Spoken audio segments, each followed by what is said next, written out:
So you guys really have done a great job of attending and doing everything. So what happens next week, Monday is one course that's sort of like a wrap up. And then on Wednesday, it's more about the market center. So, and how things flow with the market center. So what I was going to do is invite a couple people from the market centers so that they can talk a little bit about what their roles are, and that you could put faces to that, and maybe that'll help things flow, because I'm sure some of you may feel a little bit overwhelmed because between Zoom meetings and phone calls and emails, it's like, what do I do first? And who do I go to first? I want you all to know that I am your first go-to person, okay? Unless you're on a team. If you're on a team, you can come to me, but your team leader will probably want you to be going to him first or her first, okay? So these other people are all part of our leadership team and part of our support staff, but I want you to know what each person, because each person has a specific role. My role is more a complete oversight to make sure you have good knowledge of everything that is going on and who to go to and what needs to be done. And I need your input to me so that I can make sure that we have our systems in place for the support team to make sure that onboarding, when you come on and you're inundated with all this information and what questions you have and what can we do to make the process smoother. So that would, if you bring that to me, then I can take it to where we need to go to make things better. And I'm also probably by Monday, we'll be sending out to you guys a, I don't know, rate me basically, and the course. So it'll have a couple questions on it. One is the course content and what you got from it. The other one is the course presentation. Was it presented to you well in an understandable and good way that things progressed in the way that you felt was a good learning experience? You're going to have to rate me 1 to 5 on my presentations and my knowledge of the subject matter. And then on the end, you can put all the suggestions of fire Carol, she's terrible, or she's a great presenter and we really enjoyed it and she made it a good experience. Even though I mean, let's face it, we came a long way from our very first Zoom meeting. When we started this, it was like nobody even really knew what Zoom was. Now we're like zipping through it and sharing screens and going back and forth.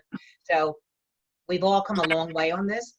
And I think that's good because I think it's going to carry on throughout the business. I think the way of doing business is going to have a lot of integration for these Zoom meetings and virtual tours and things like that. So with that being said, does anybody have anything they want to add to any of this, or anything they want to mention about what's been going on since Monday? I have, I'm sorry, did you just ask what we have going on? I'm No. like in a daze today. Just basically if there was anything that anybody wanted to address before we got into the class. One thing I wanted to address was, you made such an impression on everybody with your role playing and your knowledge on how you handled your open houses. So don't be surprised if when we do our group coaching classes that I don't include you to come in and do some of your stuff, okay? So Okay. it's a double-edged sword here, guys. When you do things that are very good and are recognizable, regardless of how long you've been doing it or whatever, I like to bring that in because you guys bring something to the table that I may not. And to me, that's a recognition. We aren't all graduating high school and coming here with no life experiences. We all have life experiences, past business experiences, and things on how we have done things that will enhance your knowledge in the real estate business and your ability to integrate with people and things like that. Great, So, thanks. yeah, that's the way I want to do it. Oh, and one more thing. I am working down to get everybody signed up with their coaching commitment, And as we, most of you already know, your first part with coaching is called the launch commitment. And that is a commitment for your first 3 transactions. The Market Center pays for that. They do not charge you for that. That is free coaching, and that it gives you your access to me. And the way we do it is we do it through your 3 transactions, and I was doing it on one-on-one coaching once a week, half hour, but I'm getting so many of you, which is a great thing. But I also think 1 week goes by so fast, and then when we add Ignite in between it, you're getting tired of me, okay? So I think what we're gonna do is, actually it's not what I think we're gonna do, what I am in process of implementing, is our one-on-one will be once a month, unless you need me, of course, in between that. If you need to write a contract, I don't want any contracts going out unless I look at them. If you need to write a listing agreement, I want to look at your CMA and make sure it's done properly and the numbers work well. If you're doing your listing agreement package, I want to see that, because once it's out there, and if there is a mistake when it comes back and I look at it after the fact, that creates a credibility issue for you. And I don't want to come in and feel like, I don't want your clients to connect with me because I came in and correct something, okay? I want them to always feel connected to you, and I'm in the back end just helping you shine for them, okay? When it becomes something that's more, that needs a little bit more force and needs a little bit more experience behind it to put a little bit more hammer on it, then I can do that too, okay? So we will work through that. So what it'll be is once a month, we will have one-on-ones, and then every week, and I believe what we're gonna do is we're gonna make it on a Friday, is we're gonna have a group coaching. And that's going to be on topics that we as a group choose. So what I'm going to do is I'm going to put a list together of topics, and then what we'll do is we'll start with the first one, and then by democracy, a vote, what do we want to do for the next Monday, the next Friday, and so on. Because what can happen is if I just put it all together, you will have all the basics you need from Ignite.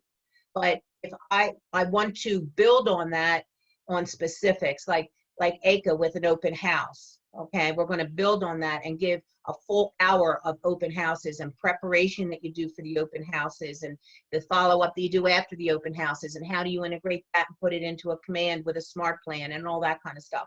So we're going to break it down like that. But I think if we do it in a group, and then after we do, let's say, and I'm using open houses, let's say we use that first. When we're there, if Stephen ran into an issue with a home inspection, and during the week, him and I talking, found out, maybe home inspections is a good thing to talk about for next Friday. So I will make that the topic for the following week, because how do we negotiate home inspections? How do we set the expectations for the buyer of what a home inspection's real purpose is? And then I could bring in a home inspector to actually talk to you and say, this is what we do during a home inspection. So, and then another time we'll talk a little bit about mortgages and what it really means to have a pre-qualified versus pre-approval. And I'll have a lender come in and talk about that. Maybe I can get, there's so many other people that I can bring in, like maybe an attorney just to talk about closing and title things. It's like when somebody is deceased, but they're on title, how do you draw your listing agreement to protect your commission? So that's my thinking on what I want to do for those Friday morning meetings. And I am thinking, so that we don't take up the whole day, I would like to do them at 10 and let them, run from 10 to like 11, 11:30, depending upon if there's a speaker or whatever. Group conscious, can you guys give me some feedback? Does that sound like a good plan for you? Yeah.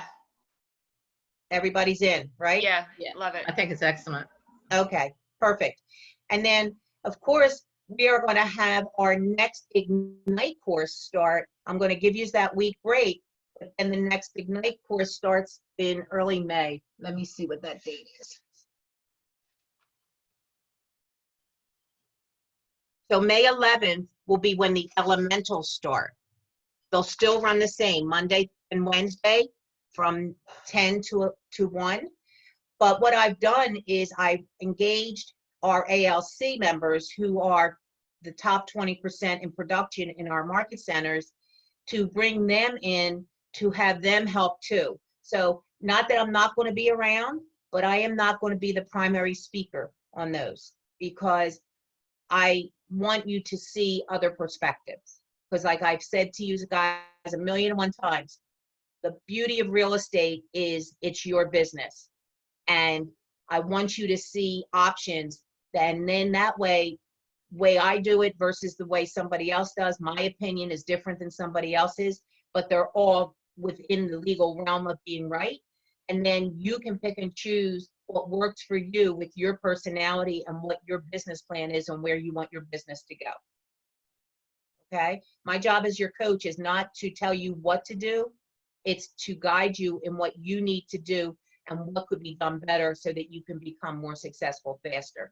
That's my job. Okay? So we're all on the same plan, we're on the same page, right? Yeah. Anybody have any questions?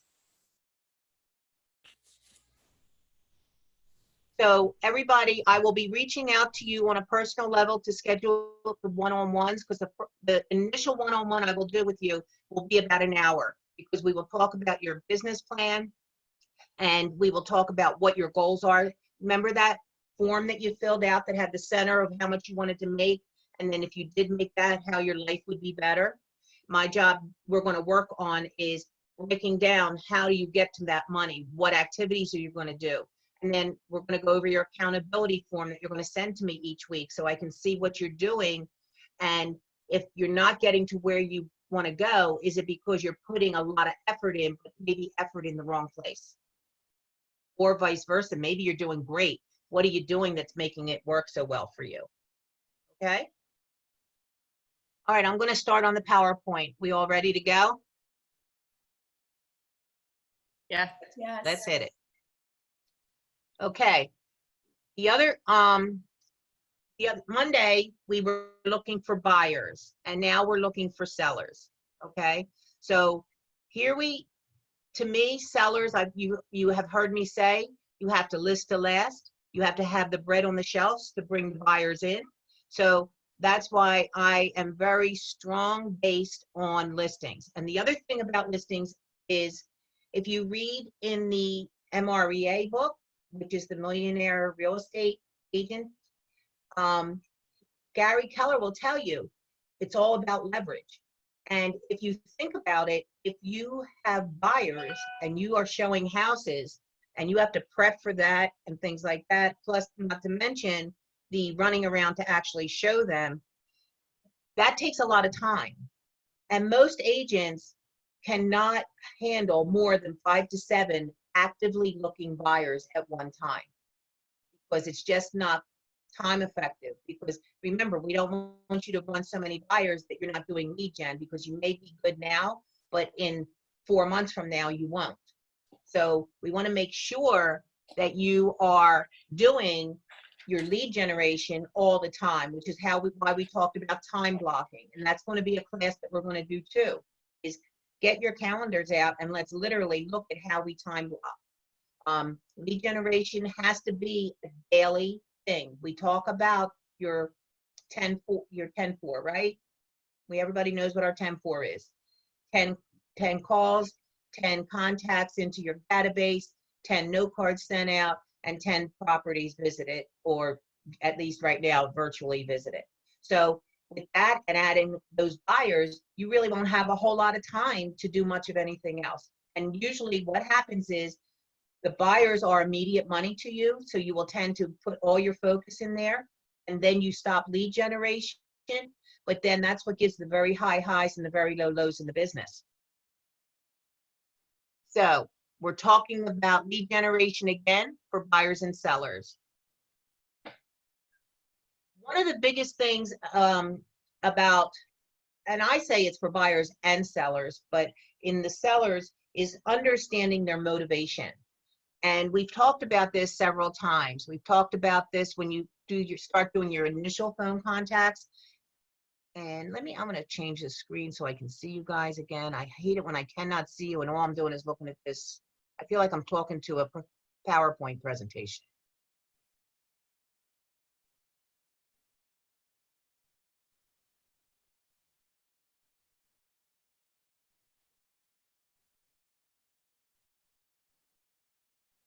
Did I share my screen yet? Have you seen that? No. No? Okay. You guys were so good, you were just listening to me talk. Okay. Okay. So we're going to go to lead generation today. And the first thing that they're talking about with sellers is understanding their motivation. But to me, understanding the motivation, whether it's a buyer or seller, is important, because if they are not motivated or you don't understand where they're coming from with their motivation, you don't know how hard to push with them and how to prioritize them when you have other buyers or have other sellers or you have something else you need to do. Just like when I meet with each one of you, I need to understand your motivation. That's why I need to see that form that you did with how much money you want to make and what that money will do for your life and what you want to do. That helps me understand you, the person, on what you want from real estate. And it helps me develop, if you would, with a seller, you would be developing their marketing plan and things like that. For me, it helps me develop what I need to do to help you stay on the track and bring you back sometimes when you start veering off it. And we can go right back to that. That's why I do the weekly status and statistics of what you're doing. Because if you're doing something for a month and you're not getting the results, we need to revisit that. But if I don't have it in writing, I won't really know how to go back to it. We've all know about the compliance, do not call. Keller Williams does not have a registry that they subscribe to. They said you can go online and there's a way to find it. But if you're calling, most of the most of the lists have been scrubbed. Depends on where you get your list from. So finding seller leads. Just as we talked about where buyers come from, we're going to talk about where sellers come from. So does anybody remember what we were saying about where the sellers come from? I mean, the buyers? We had a list that we had wrote down. We did. I know there was there was advertising, there was open houses. I'm trying to go by memory while I'm bringing up my class notes. So I know those two offhand. Yep, I can give it to you. I can give it to you. Your sphere of influence, advertising, social media, agent referrals, open houses. If you have a part-time job, you're constantly working real estate there, your past coworkers, your floor time, your farming, your business and personal contacts. That's the same place where you're going to find your seller leads. Now, this first part that came up is your database. So what they're saying is with your lead generation, that should all be going into command, which is creating your database, which is why we started with that 10-4, 10 calls a day to build your database up. Mostly just touching care calls right now. But now you're going to see that as you continue to do that and continue to email or continue to text, your database becomes a mining field for you to be able to get additional business, okay? For example, here's a great example. We as a team we have leads that come in that we buy, okay? And internet leads are long-term investments. They need to be nurtured. So this one lead came in back in September of last year. And they were contacted by one of our agents, and the agents put them up on when they come in, we have an automatic plan that it goes out with response for emails and text. It's in a campaign. So the agent that was assigned to it made one phone call and made a note. And that was in September, and said, they're not ready to do anything, so I'll touch base in April. Okay? So as team leads, what we do is if we give leads out, we follow up to make sure our agents are following up on the leads they receive. So we were looking through those kind of things and came across this lead, and they had not been contacted since September. Just that note to call in April. First of all, that's way, way, way too long to let somebody that says to you they're thinking of selling in the spring, to let it go without any personal contact, okay? And the reason I say that is, and we're gonna get into this a little bit further, is when they tell you that they're ready, you need to remember, especially with internet leads or even Op City leads or things like that, those people come to you, but they are not exclusive to you. If you don't think that they only went on Op City or Realtor.com and didn't go on any other site that takes in their lead information and sells it to agents. So assume that it's being sold multiple times. One company may say it's exclusive to you, but that is a false sense of security, because we all know people go on the internet and they check out a few sites, right? They check out a few sites, and some sites are not exclusive, then that means 10 agents could get that same lead just from one site, and multiply that how many sites they go on. So it's important that in your database, you work it. So when you're calling and you're adding 10 new ones to your database, you should have your tasks set up. So when you pull up your database, it's telling you you have 6 people that you've talked to 30 days ago, 45 days, or even last week that you need to touch base with again. Any questions on that stuff?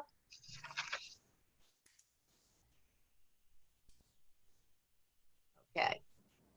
That I've already mentioned your daily 10-4. Can anybody tell me what that is? I know I just spouted it off, but I want to see if you guys know it. 10 calls, 10 Notebooks or note call. Yeah. Okay. I'm sorry. Go ahead. No. You go ahead and finish. No, we can do it together. Well, it's definitely the 10 calls, 10 contacts into the database, 10 note cards, thank you, and 10 viewings of houses. Today would be virtually, most likely. And I'm drawing a blank on the 4. Sorry, I'm going by. Oh, that's it. You named 4. Okay, 10 in your database, 10 actual contacts, 10 no cards sent, and 10 houses visited, whether it's virtual tour or actually going out or visiting new home sites. Now, why do you think that is important as part of your daily routine? The 10 property views and things like that. Does anybody have any idea why we want that? This is Pam. I think it's important from the sense that somebody calls in or you're talking with someone, you might be able to tell them about houses that are on the market. And exactly, you have a better knowledge of what is out there instead of just going into Bright and trying to find it. Exactly. It's going to give you knowledge of the area. It's going to make you that area specialist. It's going to make, when somebody calls and says, you know what, I'm looking at new construction, but I'm not sure where to go. Everything looks beautiful on the websites, but I don't know. I want to be closer to the beach. I want to be close enough to the beach to get there in a half hour, but not so close that I'm in with all the traffic. So if you don't, as an agent, take the time to go around and know the areas, and even people that have been here a long time, there's so much new stuff going on. Maybe the new construction is what you want to get familiar with. Also, it helps you when you go into new construction, for example, to develop a relationship with that salesperson sitting in there so that you can build, that's another contact for you. Okay, you can work them. Maybe if they have a special spec model and they're offering a $10,000 bonus for a contract by the end of May, ask them, is it okay if I advertise that for you? And many of them will have no problem with that. That's not an issue. If they're listed with another realtor, of course, and they have a listing agreement basically for marketing, that would be a different story. But other than that, it could be an option for you to develop a rapport and a talking point with them. Okay? Carol, Yes. I have something to add to that. It's a great idea that if everyone has their town that they live in and they're pretty much aware of what's going on around them. But if you're, mostly are affiliated with closer to Bethany or closer to Lewis, vice versa, now is the time to get in your car and, get familiar with an area that you're not so familiar with, streets and like you said, new developments or just anything, to broaden your horizons, because you'll be a little reluctant otherwise. Well, I know when I first started, that's how I was. I was like a little nervous about taking someone who was interested in the Rehoboth and Lewis area, and until I went over there and started driving around and, got more familiar with the little side streets and whatnot. I know we have good GPS now, but it's just it makes you feel more confident when you do know your areas. So Right. You cannot sell what you don't know. exactly. And we're not selling the house per se, we're selling a service. And isn't that one of our value propositions, is that we say we're area specialists and that Yeah. we can direct you where you need to be? Yeah. Okay, so that's why it's important that you know the inventory, because, and my suggestion is when you're riding around, I know we did that farming class, I've only received one paper to look at to help somebody decide which farm area to take. I've only received it from one. So I haven't gotten it from anybody else. So does that mean nobody else wants to farm? Or does that mean nobody else did their homework? So, Or it could be a third option where, like, it's for me, I enjoy the class, but the information was there was so much. I'm at a point where I'm like, I still feel like I'm getting the basics you're down. just getting the So basics. like I took notes on that class and everything because it's definitely something I want to look into. Okay, and that's where, and with these classes with Ignite, it's wetting your whistle, if you would. Okay, we are only scratching the surface. I don't feel that you can't get it all. You will get it all, but I'm putting so many ideas out there, and that's where our coaching comes into play. That's where these coaching classes, these group coaching classes, what I want to do is when I say we're having a farming class, I want you guys all to come prepared with that sheet work, prepared with your questions. So when you actually leave, we already have that farm area figured out for each one of you. Because let's face it, hopefully at some point we'll be able to sit around a conference table and we'll be able to share it that way and share our paperwork and all that kind of stuff. So that's where I'm saying, I'm not saying that we're not going to continue to do it via Zoom, but sometimes when you're face to face with people, you can get a lot more and I can hand out a lot more. Like right now, when I do things, I try to send the emails out and stuff like that, but sometimes it just gets lost in the shuffle. I get off the class and I'm on to 4 other things. So that's where I'm thinking with our Friday meetings is doing these different ideas that we scratch the surface of through Ignite and that we can expand on and really help make you guys experts in that one particular thing or whatever one it is that you want to pick. And you're right. You're absolutely right, Stephen. It's overwhelming. And if it is, give me a holler, shoot me an email and say, Carol, look, do you have a half hour? I want to go over. I'm really trying to work on these stats. Can we go through it one more time in Trent? Be happy to do that. Yeah. No, yeah, and that's what I'm having to learn now where, when I started off, I'm like, oh, I want it all. And like I found myself just reading, looking at things. And for me, it's gotten to the point where I'm just like, I could spend all day long doing nothing but Zooms. Exactly. And I've literally had to pull myself back saying, you know what, I need to start structuring the business because otherwise I'm just going to be doing nothing but learning. We can do, and here's the thing, the training classes are awesome.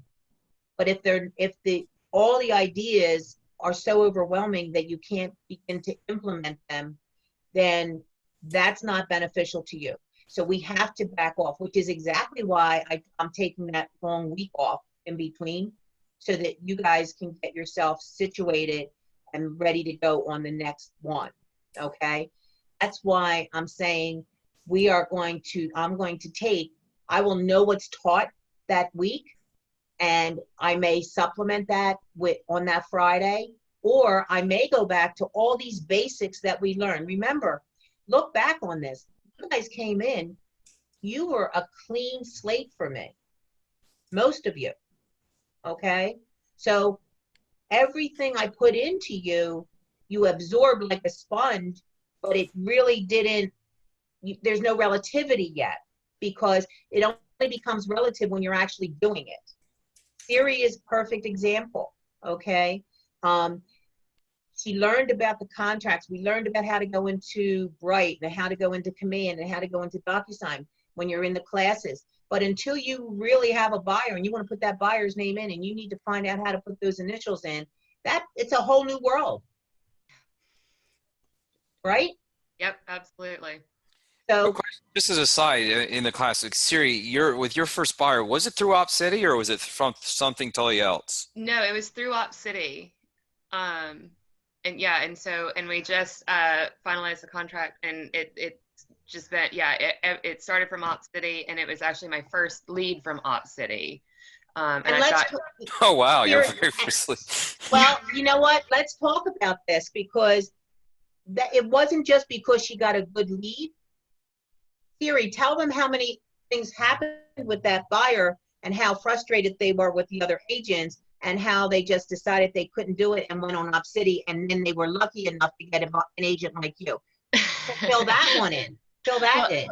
Yeah, because basically, so they had started looking for a new construction, and then had a family issue, so they had to hold off on that.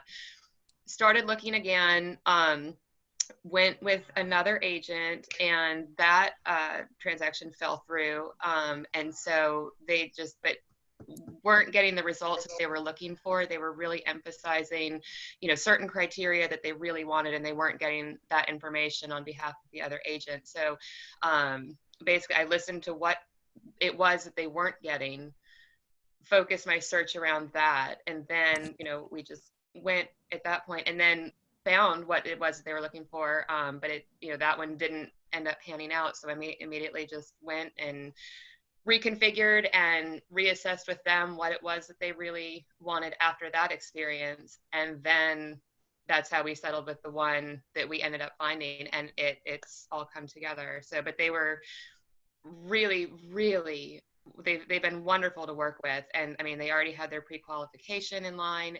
So they had a lot of steps done that made it much easier for me, and to learn in this whole process. They're just incredible. I've been really fortunate to have them. Is this the one that you did the virtual home tour on, where you went with your phone? Yes. Yeah. Okay. And I ultimately ended up doing 4 virtual showings for them. And then we ended up doing the second showing in person under the parameters once they had selected the new home. So we met out there, so that way she could see it once she finalized that one. And let's back up a little bit on this. The first house that Siri showed them, the people were aware of and they really wanted it, but it was priced out of their price range. So Siri and I worked with the lender to try to see if there was any way to improve what they were qualified for, but they weren't. It was a flip. So the listing agent kept pushing Siri, saying, oh, the seller will take anything. Just bring me an offer. They're willing to negotiate big time. Just bring us an offer. And Siri had already told them, it's out of their price range. And she had already counseled the buyer, saying, we can try, but I don't want you to be disappointed, because she already knew that they got disappointed with the other agents because things fell through with them. So she counseled them to make sure that they understood, we can try this, and I'll do everything I can to make it happen, but your lender cannot get you qualified any more than where you are, and we can't do anything to change that. And the only one that can make this final decision is if the seller is willing to come down, and you were talking $30,000 and $180,000 price range. Yep. Okay. So that's a huge come down. So I didn't hold a lot of faith in it, but the listing agent was adamant, and the buyer was adamant, really wanted it. But most important thing is that Siri and her and I working together set the expectations realistically with the buyer. So when, if didn't come through, which is what I 99.9% expected, the buyer was already prepared that it probably wouldn't come through, and they were still looking at some other things. And as soon as it didn't come through, they were ready to jump right out and go look at another house, and that was realistic, that met their needs, that did everything they needed to do. So again, it comes back to setting realistic expectations with your clients, and like Siri said, listening. Okay. And I even went back through after that, and I reconfigured their portal after that first contract. And so, like, I had already had them set up in their Bright portal, but then reconfigured it again, just to see what else popped up. Changed the, boundaries, just changed a couple things just to really see. And they were very actively engaged in their portal as well, which helped a lot, so I could see what they were really looking at as they were searching, and which ones they were discarding. So I was really just trying to kind of analyze that as well, and see what else we could find. So, and I'm a big one about I'm not putting other people down and not bad mouthing other people, but what I like to say is the mistakes these other agents made, Siri learned from that and listened to these buyers, and that's why she didn't make those same mistakes. Not only because she listened, but because she really pays attention in the class. And I think a lot of these things we address, whether it's directly or subliminally, about listening to your clients and about readjusting based on what your clients' needs are. And I think that helped a whole lot too. mm-hmm. And your help, Carol, that helped a lot. Yeah, well, we'll get there. You're going to be doing that too, all on your own soon. So, so with that being said, that's what I want you guys, everyone, to feel when you're working with OpCity. It may be a hit or miss. That you got to kiss a lot of frogs to get a prince.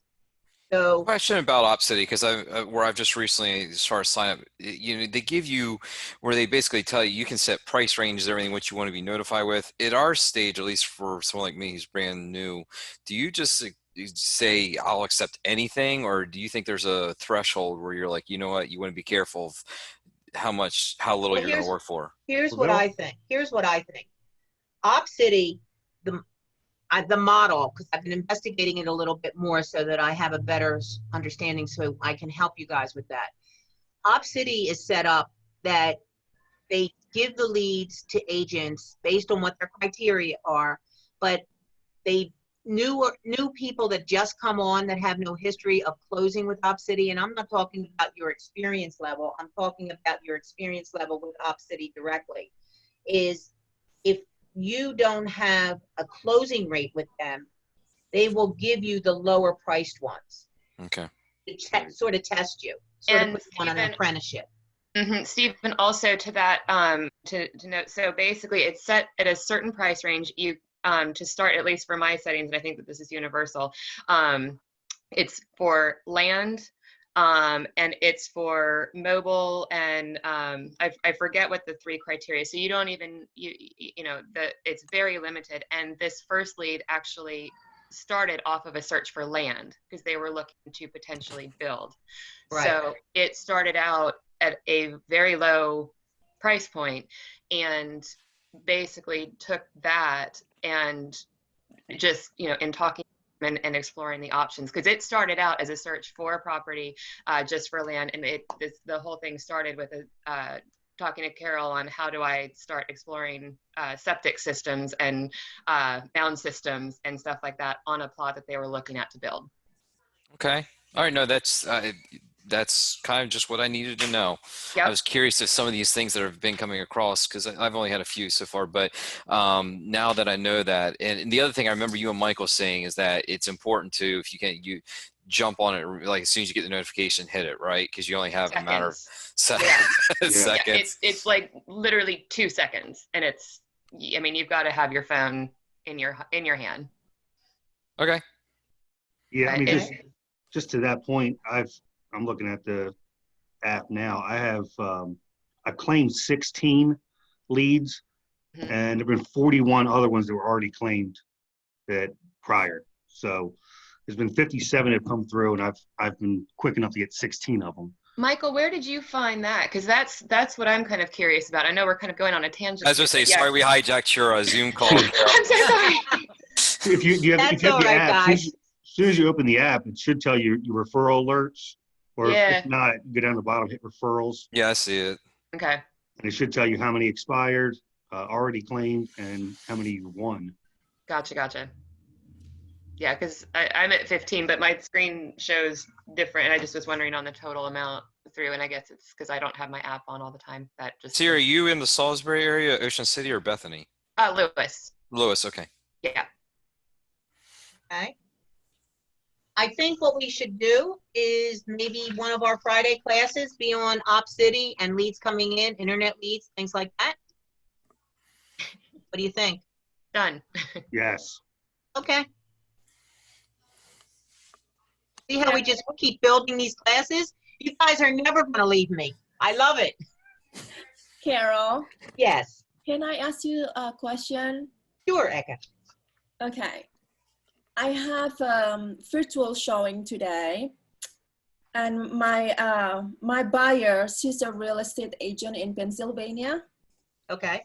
and this house that I'm going to show to her is bank owned. Okay. And in the information, confidential information, that it say PennyMac will not pay a real estate commission to purchaser or purchaser agent when the purchaser is a licensed real estate agent, or when the purchaser's spouse is an active real estate agent. This Okay. includes any broker or brokerage firm with which the purchaser or purchaser's spouse is affiliated. So if my buyer is a real estate agent but out of state, do you think that I'm not getting the commission? No, my interpretation of that is you are not buying it.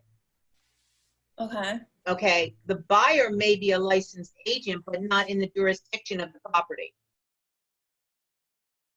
So technically, you may not be able to give a referral, because then that would sort of bring like collusion, if you would, because they wouldn't be privy to knowing that you're paying a referral to the other agent.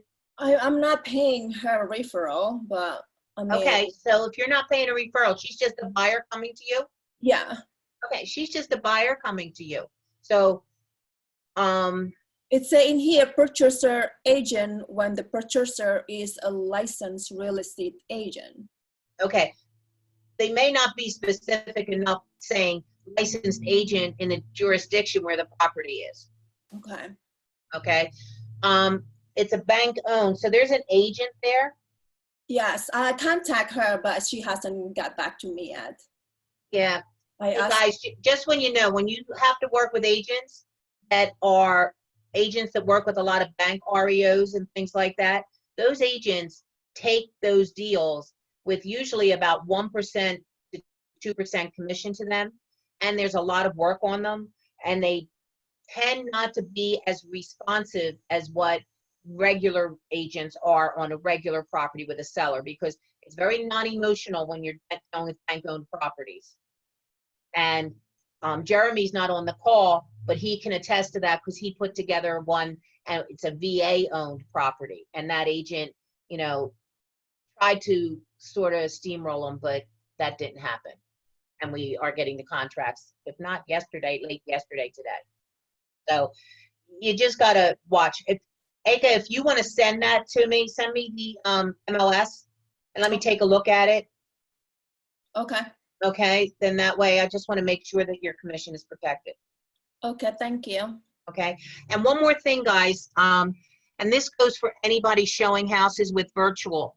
A lot of agents, a lot of people, they're willing to go under contract with virtual, but a lot of them still want to see the property, which if it were me and I was buying a home, I think I would want to see it in person if at all possible.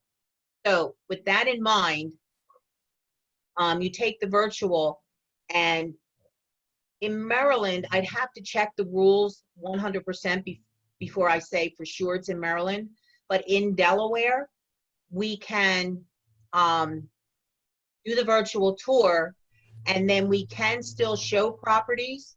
So what we do with Siri, when we wrote the offer, where there was a clause at the bottom that we added that said, this contract is subject to the buyer viewing the property in person no later than, and we made the date the same date as the home inspection time frame, which is usually we do like 10 days out. And with that, the seller's not really getting their house off the market too long because the home inspection has to be done. But it also gives the buyer the freedom, if they so choose, to go see the property on their own with social distancing in place, masks in place, agents not walking together. Typically, what you're supposed to do is open the door, let them go through on their own. You come out, let them go in, and then they come out, they get in their car, and then you talk via phone. That's typically the way it's supposed to be. You're not supposed to be all together talking and hanging in the house and things like that. So if you're going to do that, when you're writing the offer, let's talk about it to make sure that you have that kind of protection in there for your clients. And Walt actually brought that up earlier today on a call. And Carol, can I ask a quick question real fast on, so in reading the guidelines on doing those, so in the case of my last buyer, we already had a pre-qualification letter, but what if a buyer says they want to pay cash? The specifications for the COVID say that we need to have documentation in either a pre-qual or proof of funds for a cash purchase. What would we look for or need to? You would need at least to see something. A bank statement would be preferable, but they may not want to give you that.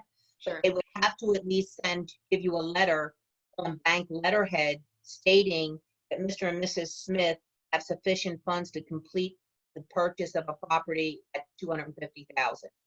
Okay. Okay, because that's the thing.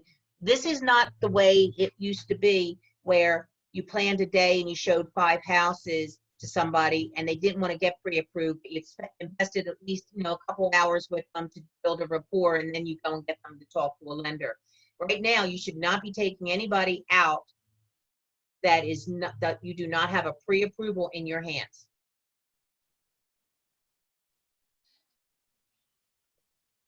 Perfect. Thank you. Hopefully soon it will change. So next one, we did talk about the daily tour.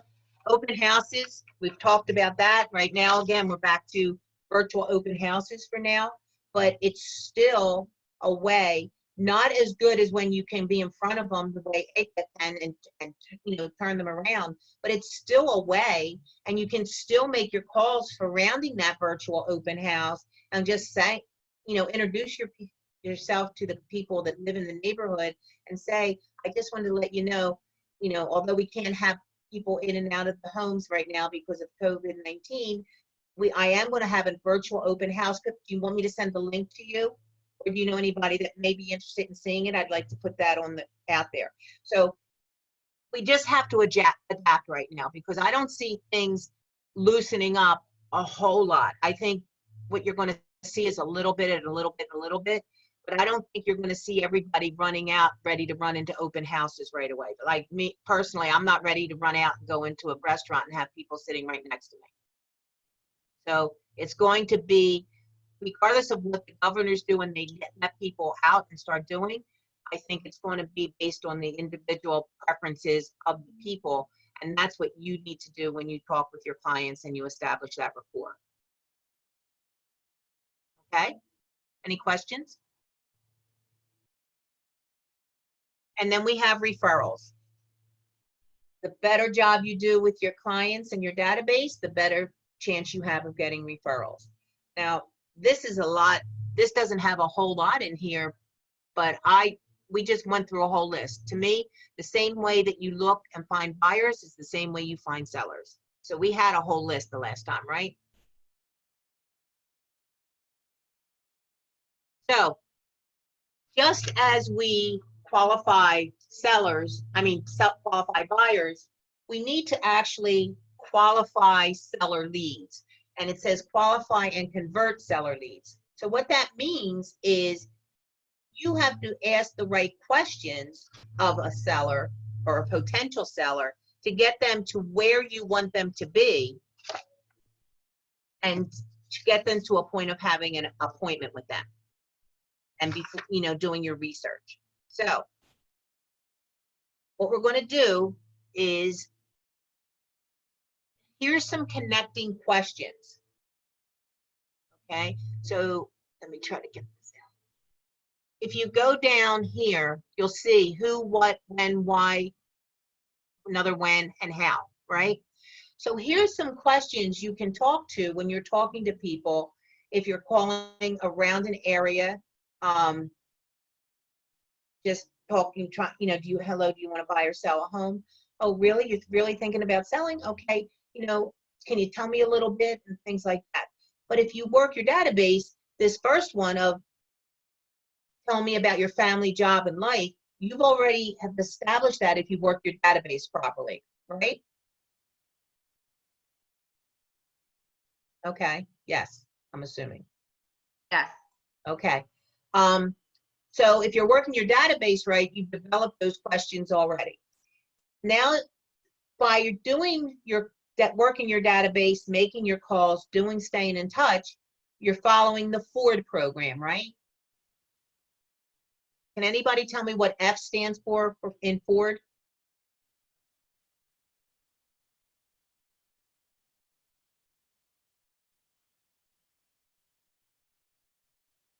Garrett? I can't hear you. You got to unmute yourself. I was trying to use the space bar. The F is for family, right? F is for family, yeah.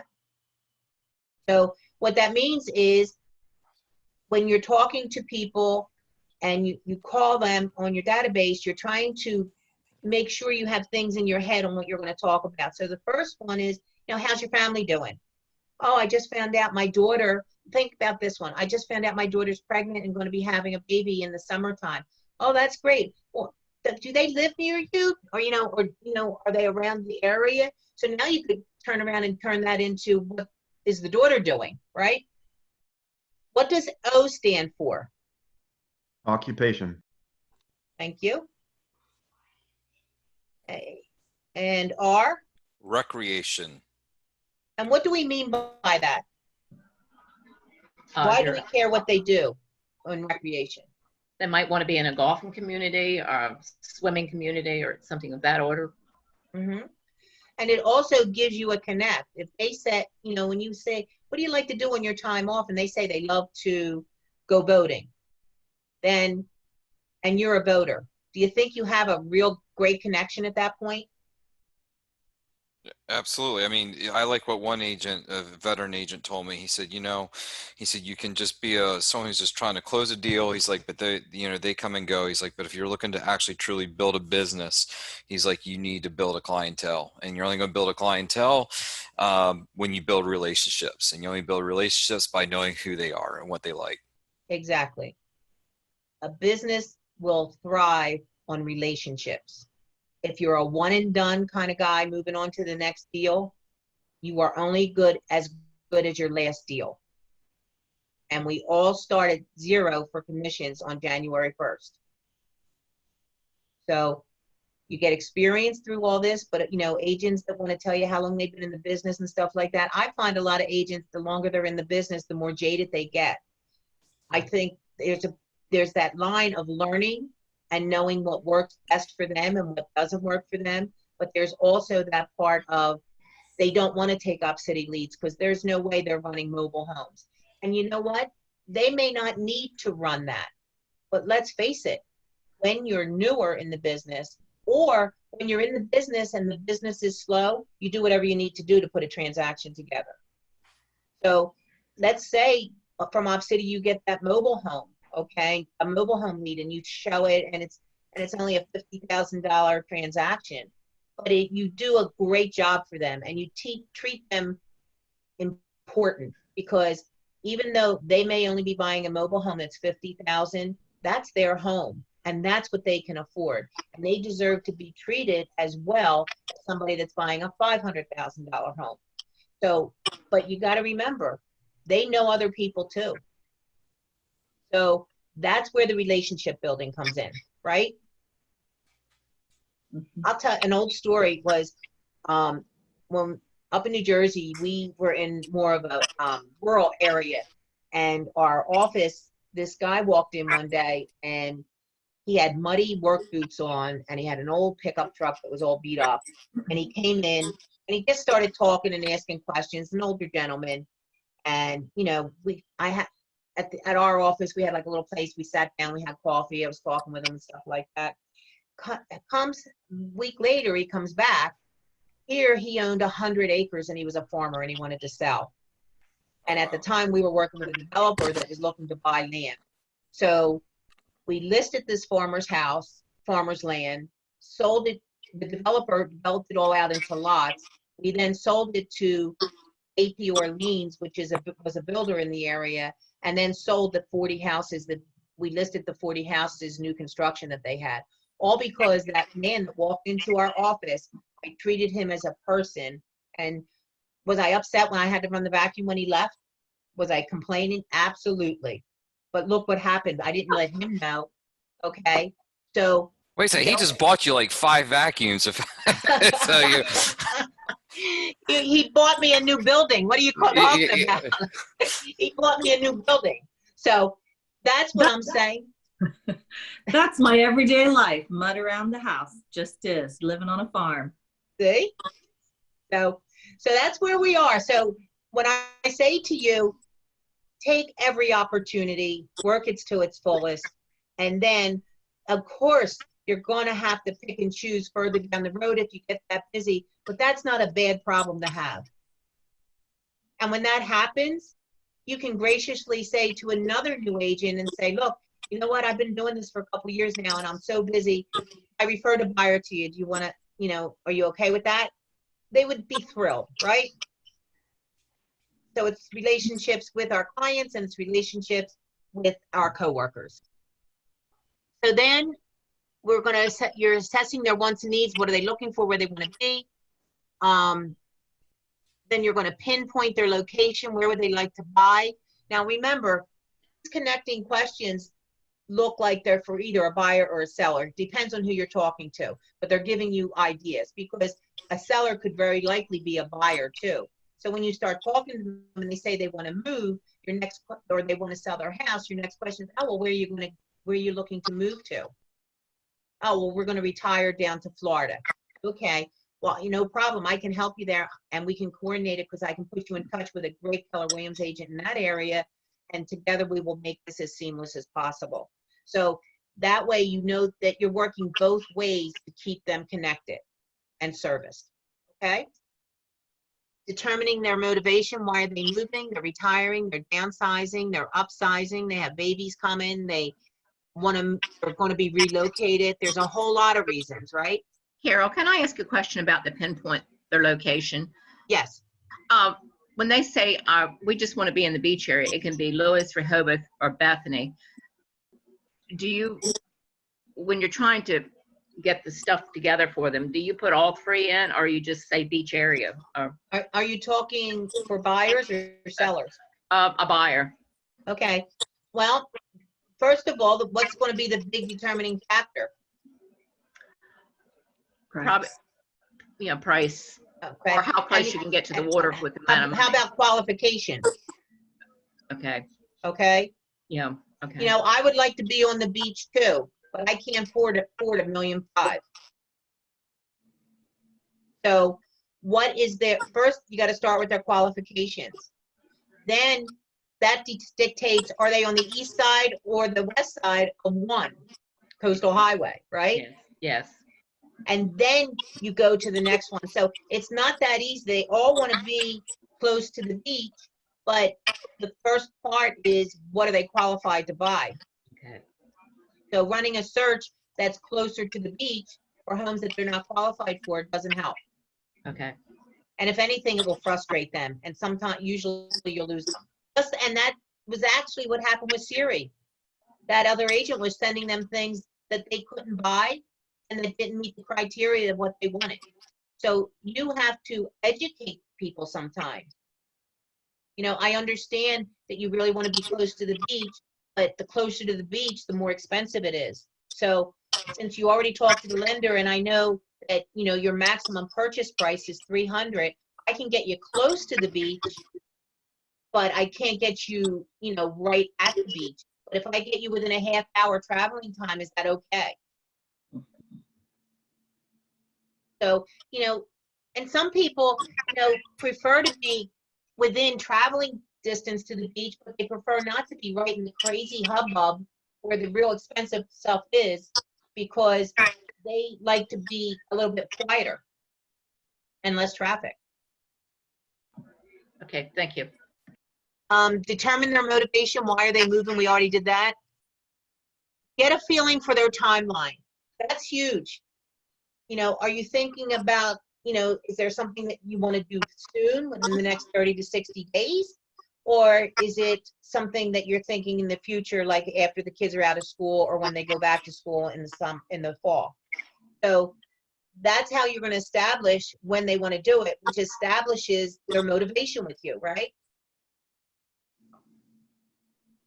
And how do you plan to do this? I don't know what that kind of question would be. I think what they're saying is, what are they trying to do? Do they need the money out of the house they're selling to move on? What is everything else that comes into it? I don't particularly like that question. Anybody have any input on this question?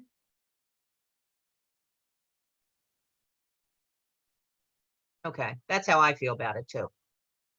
Okay. Just as we talked about A, B, and C buyers, you now have A, B, and C sellers. And the way you're going to decide which category they're in is by those questions and how they answered them on the previous slide, right? So A, B, and C sellers. So the first one, and the big thing is that you need to remember is you really have a very small window of getting into the seller to B's head. Because if they're expired listings, there's 25 agents calling them the day it expires. If they are just thinking about putting them on the market and you're calling in a farm area, you have a better shot because maybe no one else is farming. But of course, you have a lot of people that just put ads out on the internet, and then you have all the internet ones that says, what's your, you know, here, just put your information in here for your home and you get a free market analysis, right? Those are all agent generated or company generated ads to capture seller leads. So if it's an agent capturing it, that gives them their up. But if it's a company capturing it, that's what gives you the op city leads and the other kind of leads. So now they capture it and then they sell it to you and take 35% of your commission for the effort of creating those kind of ads. That's where I really want you guys to start thinking about Command and the Design Center and your Facebook ads. Facebook ads are the cheapest form of advertising to try to get things. If anybody wants to go on the Barnhardt team Facebook page, you'll see a lot of things that I have on there. I have those capturing for sellers. I have those capturing for buyers. I also have things that post just to engage, how to get your house ready, what kind of bathroom do you like, things like that, because people don't always want to be hit in the face with, what am I buying and what are you selling, okay? So here they're saying if it's a able, ready, willing to do business in 0 to 14 days, it's daily follow-up to secure an appointment. To me, if you get somebody that tells you they want to do something within the next 0 to 14 days, I set the appointment right then. And if they're a little squirrely about it, I say, well, look, you know, let me at least get you on my schedule because I know you're busy and I'm busy and I don't want to miss an opportunity to meet with you. So, and I need a little bit of time to prepare so that I can give you a proper presentation. So let's get this on the schedule. Does that sound good to you? they're telling you already that 0 to 14 days and you hang up that phone, you have a strong chance of somebody coming in behind you and being able to close that seller quicker on an appointment. They may even say to you, I want to do it in 0 to 14 days, but I want to interview a couple of agents. Don't be scared about that. You need to come across this way. You need to say, I think that's a great idea because, you know, although we all have a lot of the same tools, we also do things, everybody does things differently. So I would love the opportunity to interview for the job of helping you move to your next opportunity where you want to go in your life. Don't say, oh, okay, well, I'll call you back. Because if you do, another more agent, more aggressive, more seasoned, more in tune, will get that appointment. Anybody have any questions about that stuff? Okay, then you have the B client, the B seller. They want to do things in 15 to 60 days. Even 15 days, you know, like you got to go by the feel of them. You don't want to set an appointment out too far, but you also don't want to set it out not far enough. Okay, of course, if they want you to come over today, you're going to do that. I've had times when people come down and they open up the house and they realize, you know what, I don't think I really want to do this another year. I think I'm going to talk to somebody and get it on the market. Or you get calls, I'm coming down this weekend, can you come over and meet me? So, but my thing is here, they said in this slide, it tells you put them in your database and call them every 2 to 3 days, or at least once a week. I can tell you from my personality, if an agent called me every 2 or 3 days when I told them I want to do something in 60 days, what do you think my reaction would be?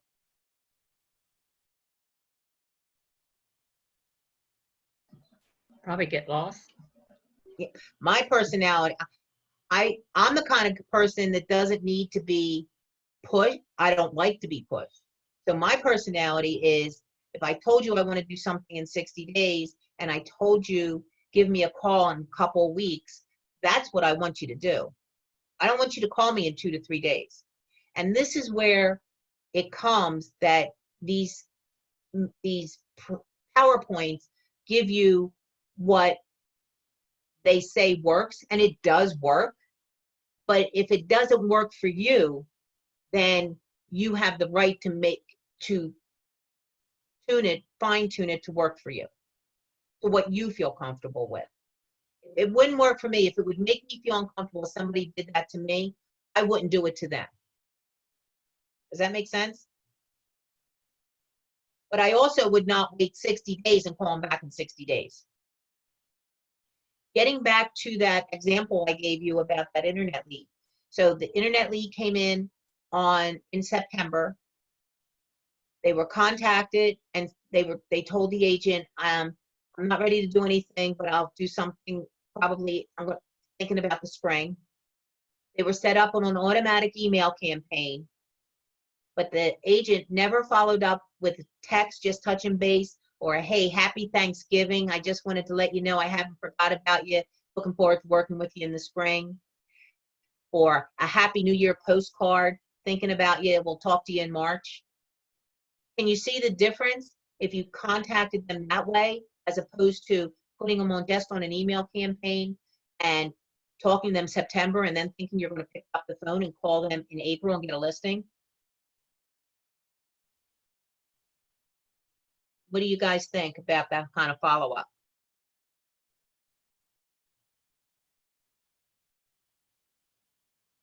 Sounds good. Which one would you feel more comfortable with and tend to work with?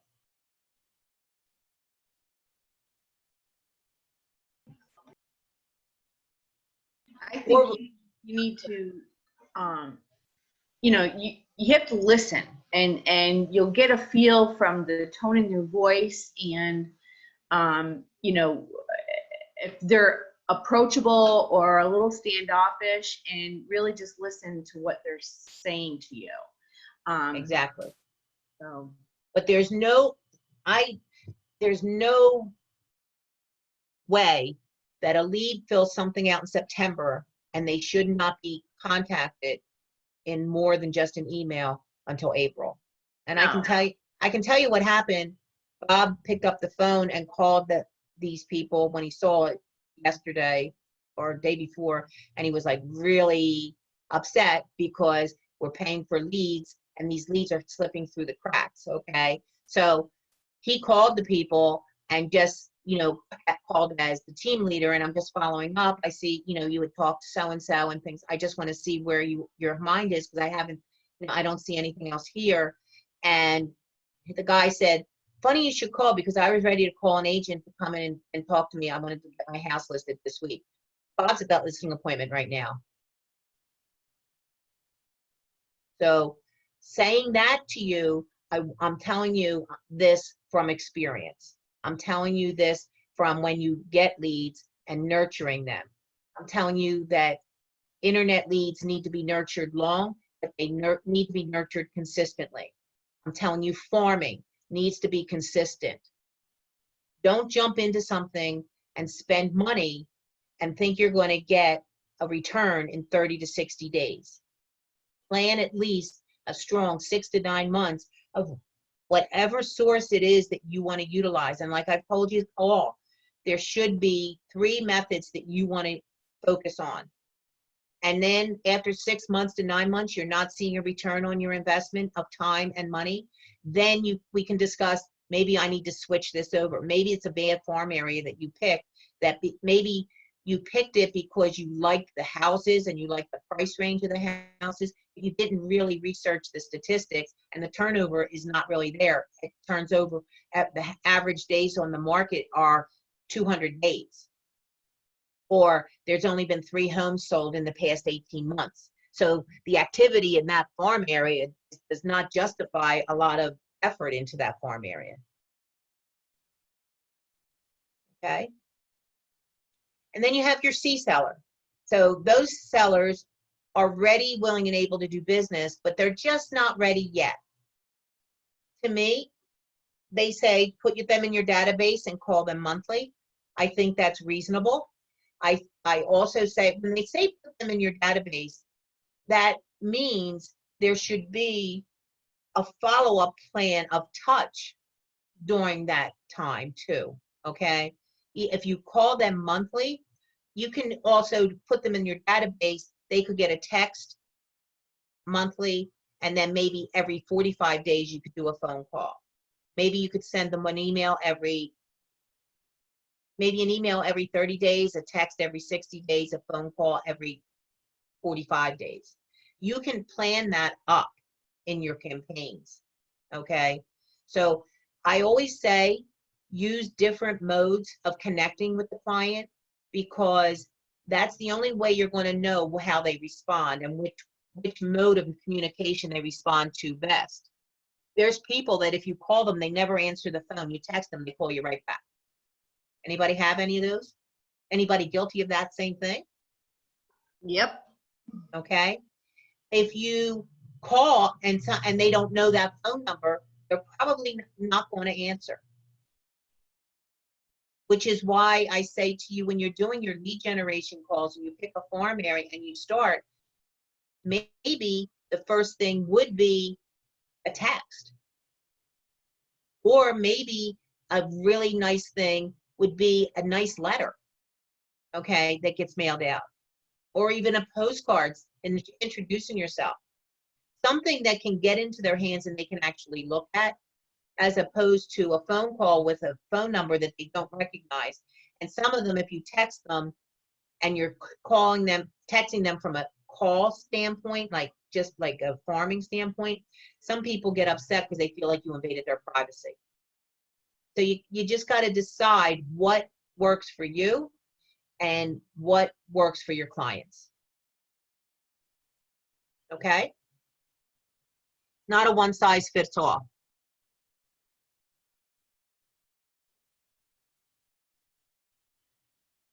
Okay, I want to show you something else. So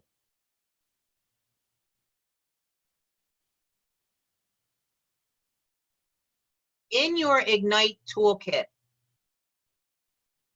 there is a pre-listing questionnaire. And this is really what the purpose of this is to focus you. Can you see the pre-listing questionnaire now on the Yes. screen? Yes. Yes. Okay. Okay. So what this is to sort of coax you on the kind of questions to ask and try to establish, and especially when you're just starting out and until you really commit it to your insides, and you know how you're going to handle things. Sometimes it's good to have something in front of you sort of prompt you. So this is a questionnaire that's in your toolkit. So if you want to put that, up, you can see it. And this is a lot of the things, how you're going to ask questions. Now, like the first one is, how did you hear about me? Unless it's somebody that was a personal referral that they called you, or you put an ad on Facebook and they responded, you already know that it was a response to a Facebook ad.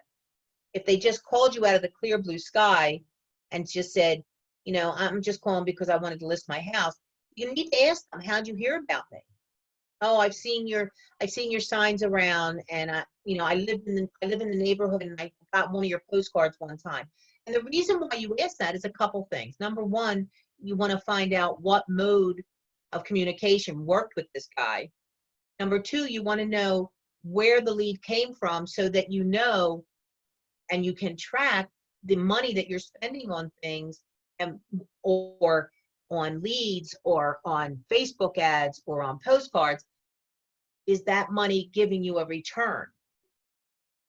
But again, if you don't ask the question, they're not going to tell you. So it's a good question to ask them if they contact you first. Of course, if they're not contacting you first and you're calling in a farm area, or you're calling for open houses, and as you're talking to the seller, you're talking to one of the people in the neighborhood, and they said, funny, I've been thinking about selling my house. Maybe I can stop in and see you at the open house. So you're not going to go through a lot of this at the open house. You're going to schedule an appointment, but at least you can meet with them and start the conversation. Okay. I highlighted the ones that I think are really important. Where are you moving? So you know if it's going to be in the area. Are they also going to be buyers for you? Or are they going to be relocating, and do you need to refer it out? What's motivating you to move there? So are they staying in the same area because they just want a bigger house? Or do they need to they're relocating because of a job transfer? One of the things you want to, and the reason why you want to ask that is if they tell you that it's a job transfer, and if a lot of these companies have relocation packages for their clients, for their employees, especially the ones that are executives. And you got to be careful, because if you listed their property and they turn around and then they go to their relocation company, most of those relocation companies have a connection with realtors and with lenders. And the relocation company is going to say, oh, well, you know what? We would pay your sales commission for the agent, but we do not, Keller Williams is not one of our approved agents. So you either need to get out of that listing and go with Coldwell Banker or whoever it is that they work with, that relocation company works with. So you're going to have a seller come back to you and ask you to release the listing, because it's going to, if not, they lose that relocation benefit. Okay, so when you're asking them what's motivating you to move, and if it's relocation, ask a little bit more questions. I always ask, well, do you have a relocation package from your company? And if they say yes, say, oh, okay, that's great. Do you have a contact person? Because I'd like to call and speak with them and introduce myself as your agent. So if you did that, you might be able to get right to the relocation director, and they may interact with you, they may not, but at least you tried to protect that listing. Some of them I've seen where the relocation companies allow an outside agent to list the property, but there's an out clause that says that within 30 days the listing will be released so that they can move forward with an approved relocation realtor. Okay. how soon do you have to be there? Why do you think we're asking that? How soon they want to sell, or when do they want to be out? I'll give you an idea as far as if it's even as far as doable. I mean, everything that it takes with closing and the paperwork, I'm assuming you need to be able to have a realistic expectation on timetable and what you can deliver. Right. And the other thing is, if they say, well, I have to be down in Florida in 30 days, say, well, is anybody going to be staying here, or is the home going to be vacant? That's one thing. Secondly, it also tells you their motivation, and it all tells you how aggressively you need to price the home when you're doing your CMA. Because if they say, it doesn't matter, you know, when I get there, I get there, as long as I get what I want for this house. That's the last answer I want to hear. Because usually that means they want more for the house than what it's worth. And they think because that's what they want, that's what a buyer should pay.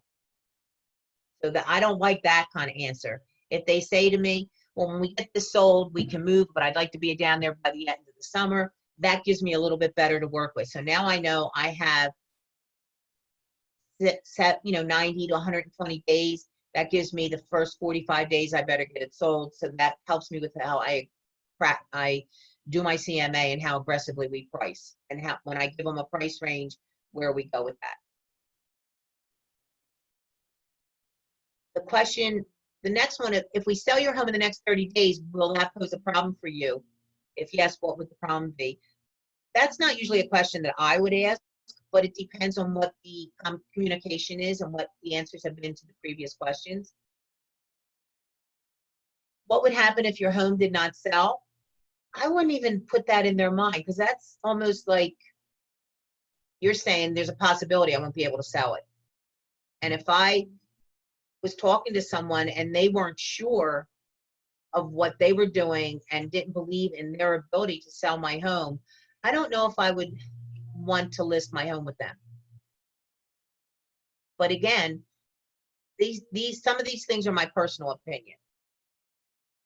Eka, would you ask that question? What would you do if your home did not sell?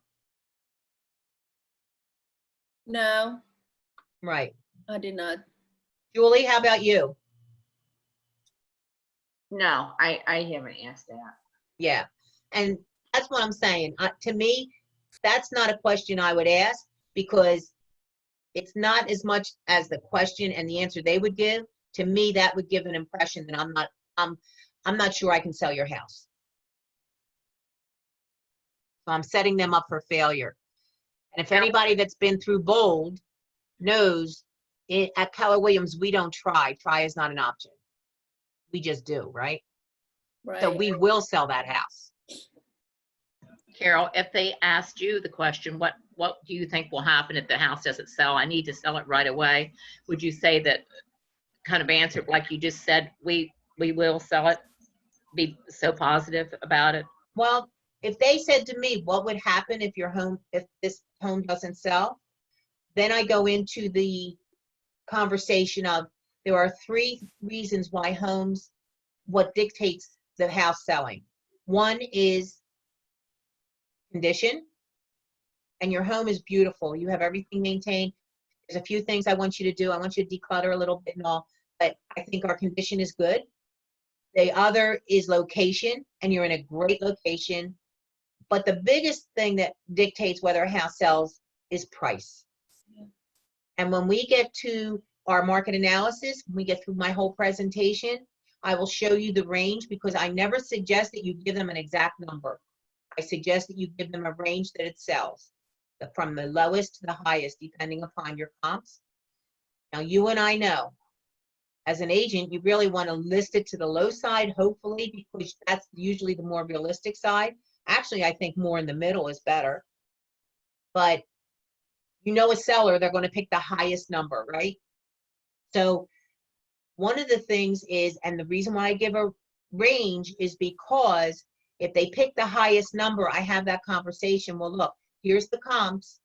You're picking the highest number, and that house has a little bit more square footage than yours. It's sitting on the golf course, you know, and then they'll say, yeah, but I added a new roof.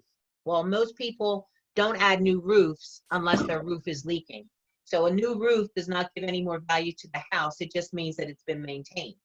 So when I talk to them and they want to go to the high end, at that point, you got to really decide, are you okay with taking it? And you really should be if your CMA was done right, because you wouldn't put that number in there anyway. If you really off it, you would give them all the reasons why.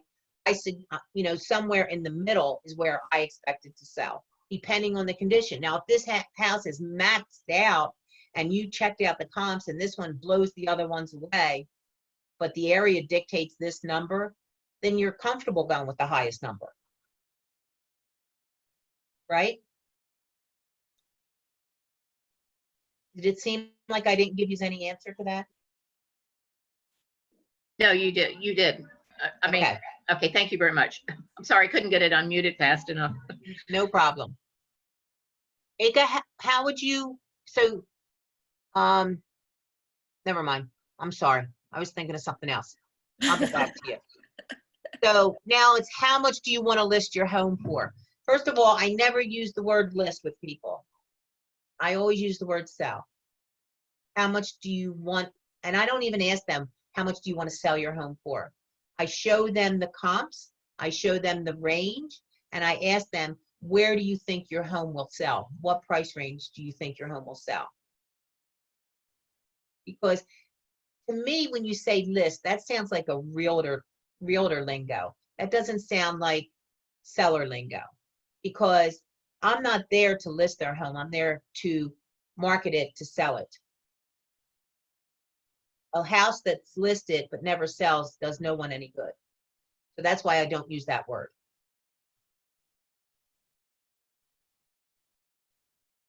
How much do you owe on the property? One of the reasons why I asked that, and that's why I talked before about getting their mortgage statement when you get their documents and stuff like that, is because you want to make sure when you get this, you decide together and they mutually agree on a list price, that they will net what they need to make the move forward that they want to do. Right? So here, the next thing is about your pre-listing package. And what we're going to do is I'm going to show you in Command how to do a pre-listing package, and we'll talk about that. And then, do you have any questions before we meet? This is the huge one. Will all the decision makers be there when we meet? A lot of people do this on purpose.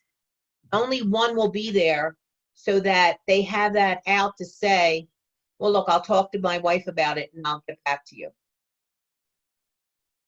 You don't want to have to go back a second time to have to do a second presentation. You want to make sure that all the decision makers are there to see your presentation. And if not, it would be preferable to reschedule. Okay? So now, this is usually when we break. I'm going to break for, let's just break for 10 minutes, and then we're going to come back and we're going to do some role play about pre-qualifying sellers.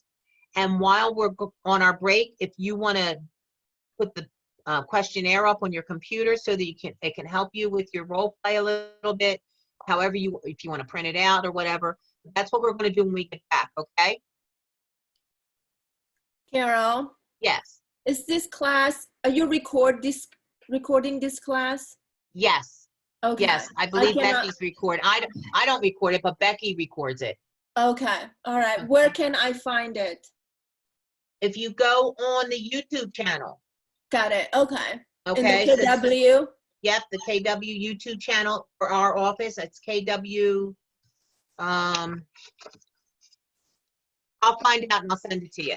Okay, I sent you an email about that listing, Okay. and I have to clean today. I'm working. I have a cleaning business also, so. Oh, God. Go do what you have to do. I'm around when you need me.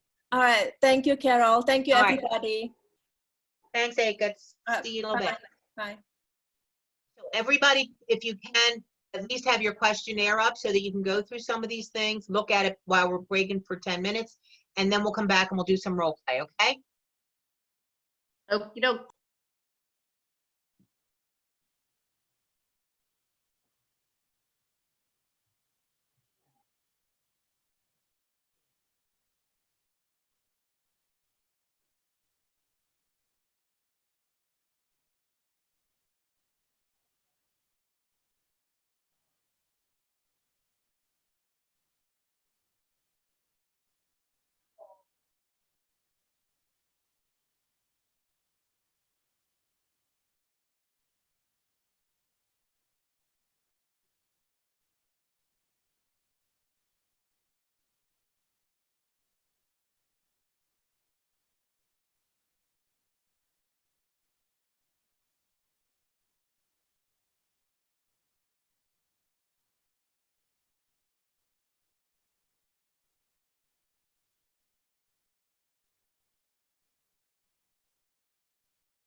She is really starting up a storm, son. I don't know if she has to go out or not.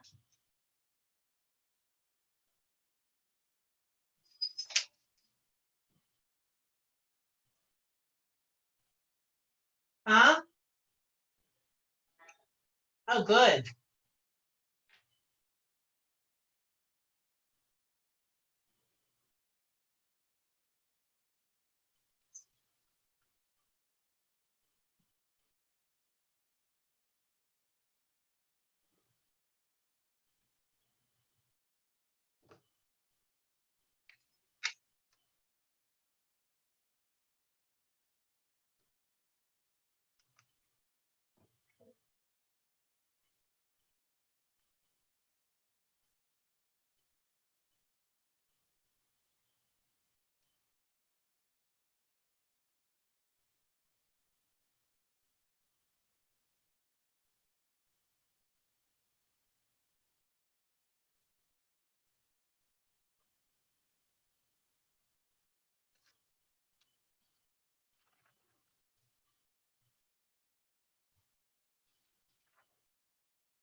Carol, can you tell me where to find the questionnaire that's up on the screen? Yeah. Who is this? John Loudon. Hey, John, how you doing? Doing pretty good. How about you? Okay. Can you get into the internet? Yes, I'm there now. Okay. So if you go, what I'm going to do,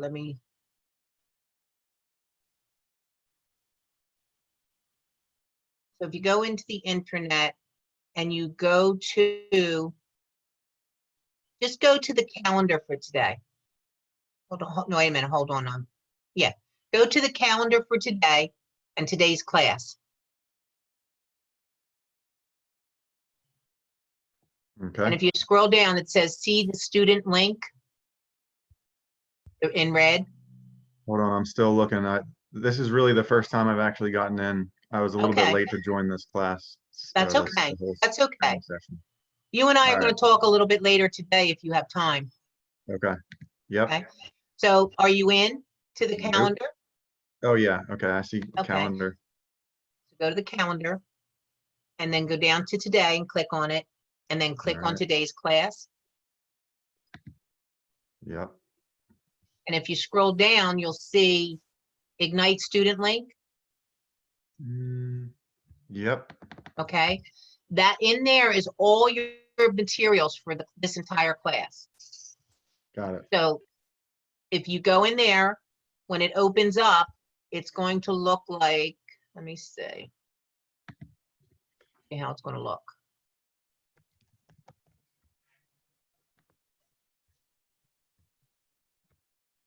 Yep. Find seller leads.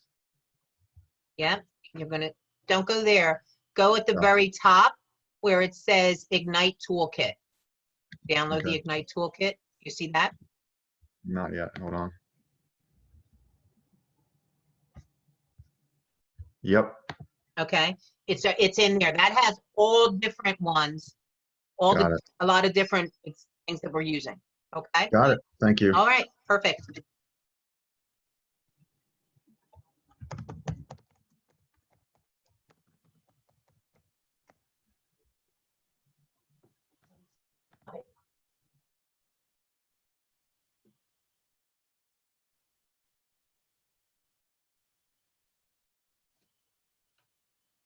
Right out. Go. Go. Brian, call them and take them out, please.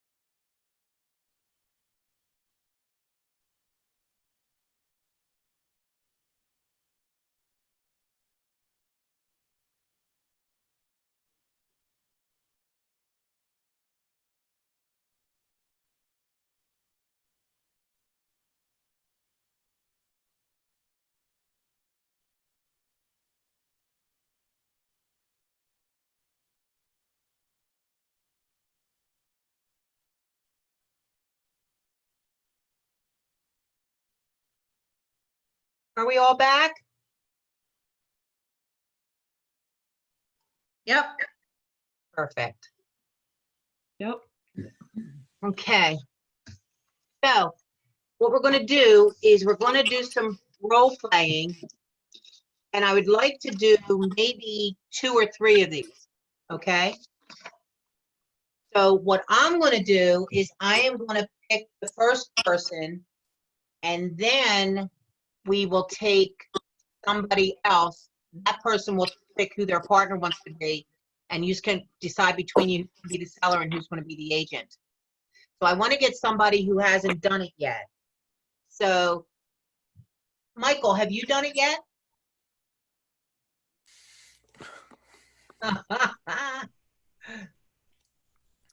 Why does it always get quiet when it comes to role play time?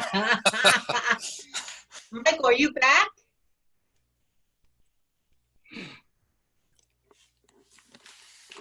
Either he's not answering or he's really not back. I'm going to go with the latter. That's what I think. Okay. I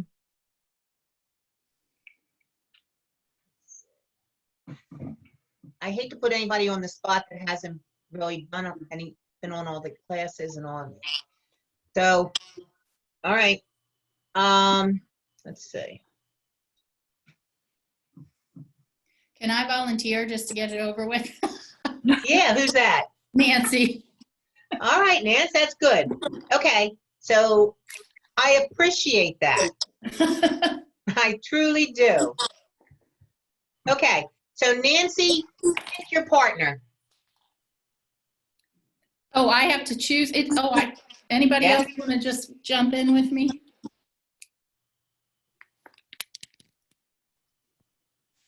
I don't think you're going to get any volunteers. I'm not even seeing everybody yet. Who's that? Is Jackie there? She seemed to know her stuff last time. Jackie, are you on? Jackie? I guess she's not here. Okay. Okay, Judy, would you be game for this?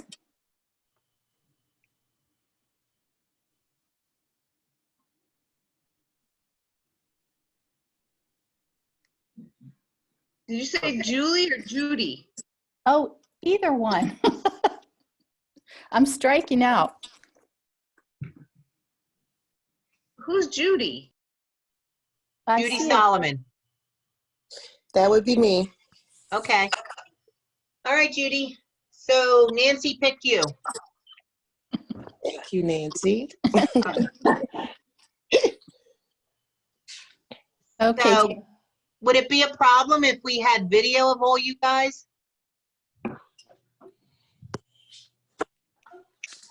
I mean, if you don't want to, it's fine.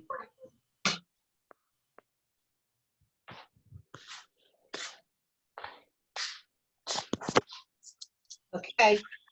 Thanks, Judy. Love to see that face and smile. See? So much better than just seeing your name on a black screen. And look at that. We got Nancy and Judy right beneath each other. So this will be good. Okay. Who's going to be what? Judy, do you have a preference? No, not really. Okay, I'll be the agent then. Okay. All right. So thank you for calling. How did you hear about me? A friend of mine referred me to your agency. Okay, great. So is this good news? Where are you moving? What are your plans? I want to move somewhere in the beach area, but not in the center of all the traffic and hustle and bustle. Okay, so to do that, you need to sell the house that you're living in, right? Correct. Okay. How soon do you envision moving to your new place closer to the beach? Within the next 3 months. Oh, okay, good. Is there a job change or something that's motivating you? Not really. Just looking to, relocate to a different area because I really want to be closer to the beaches. Okay, so just the beach lifestyle is drawing you. Okay. Do you have an idea of what homes are selling for in your area or what price range you're thinking your home would sell? Just based on some sales that I've seen over the last year, I would probably say in the upwards of $350. Okay. Okay. What I'd like to do is put together, do a little research and put together what actual sales have gone on in the last few months and things that are on the market now, what they're listed for, and that'll give you a good idea of the actual price ranges. May I ask how much you owe on the property? I probably owe about $125,000. Okay. Okay, so I'm going to get a packet of information together before we meet. Would you take a few minutes to look it over before we get together? Sure. And then, do you own the house with a partner? And will that partner be able to be there with us when we meet? No, just myself. Okay. I'm really planning to get a lot of good information together, and I'm hoping to show it to you both at the same time. And that way you'll both be on the same page. Is there any way we could reschedule and make it for when your partner can be there too? Oh, no, I own the home myself. It's just me. Oh, I'm Yeah. sorry, I misunderstood. Okay, all right, that's okay. perfect. Okay, perfect. Okay, so we're gonna meet next week, and the meeting will probably take about an hour to an hour and 15 minutes. I hope that's convenient for you. Yes, that's fine. Okay, so I'll see you on Tuesday at 10. Okay, thank you. All right, thank you. Perfect, perfect. And then what I would definitely make sure is you also let them know that you will call the day before to confirm, and if anything changes with them, if they would let you know. Okay. I don't have anything that I can critique here. Okay. I think you hit on all the bases. Sometimes you may not get that many questions in because you feel like you want to talk to them one-on-one. And as far as like what you're going to send them is, you don't want to send them more than what they really need. Okay. So we're going to go through this listing presentation that we have in Command that you can sort of send out as a preliminary before you get there, or you can send them a little bit of information or not anything. I know a lot of agents, this is a new thing that has just come about in the past few years about sending something before you go out to the listing appointment. Usually when you went, you took everything with you. So it depends on what works best for you, is because you don't want to overkill them with, if you give them too much information up front, there's no reason to meet with you and you don't get that time to close them. So as we continue to explore this, we will figure out what works best for each one of you and how you want to handle it. Okay. All right, let's try somebody else. Mike Dotson, are you back?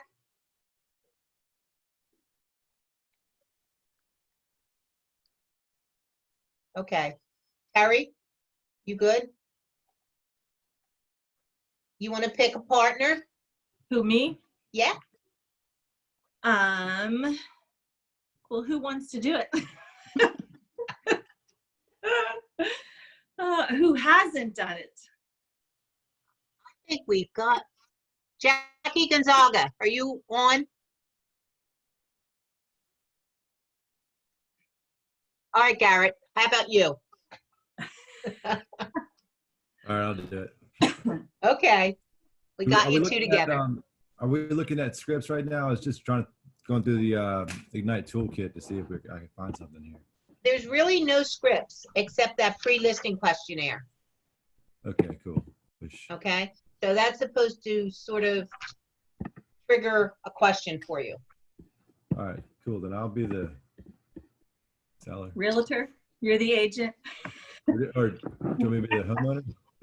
I'll be the homeowner. All right, then where's that questionnaire at again? It's in the Ignite toolkit.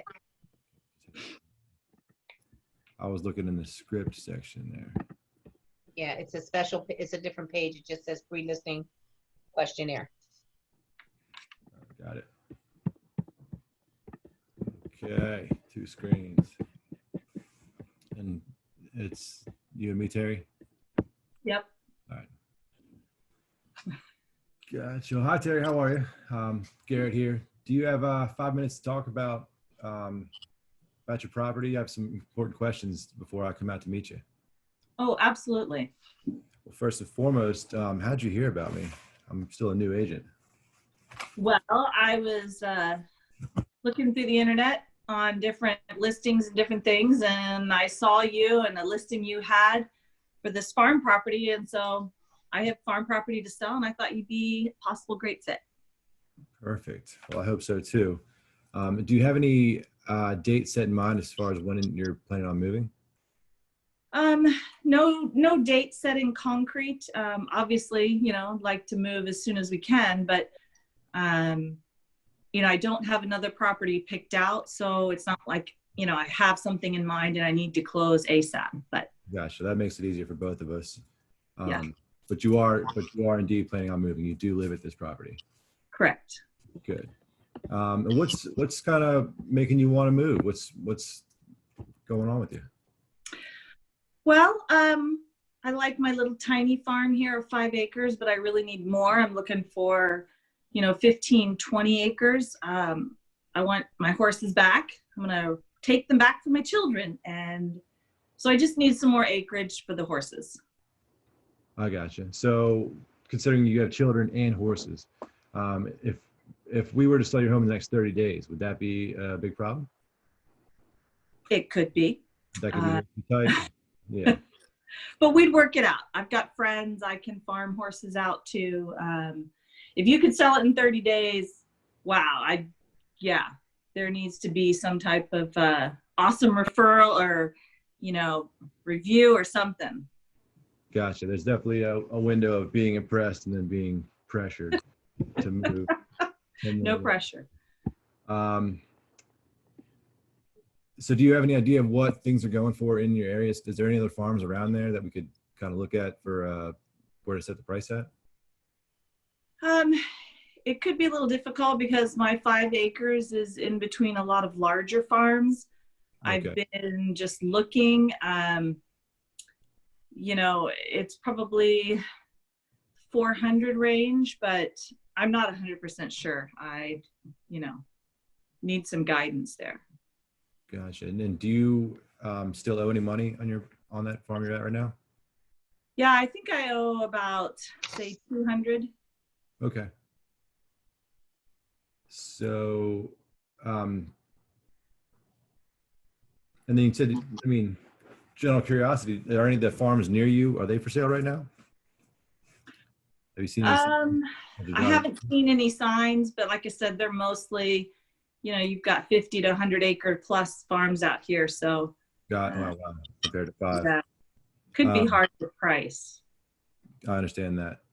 All right. So what I'll do now on my end is just get on my computer, look through a bunch of stuff, run the numbers here and send you a packet of information. And that should only take you a few minutes to look through. Do you have any other questions before we schedule a time to meet? I guess not. I think you've covered it. Perfect. And I'll call you if ever anything else comes up.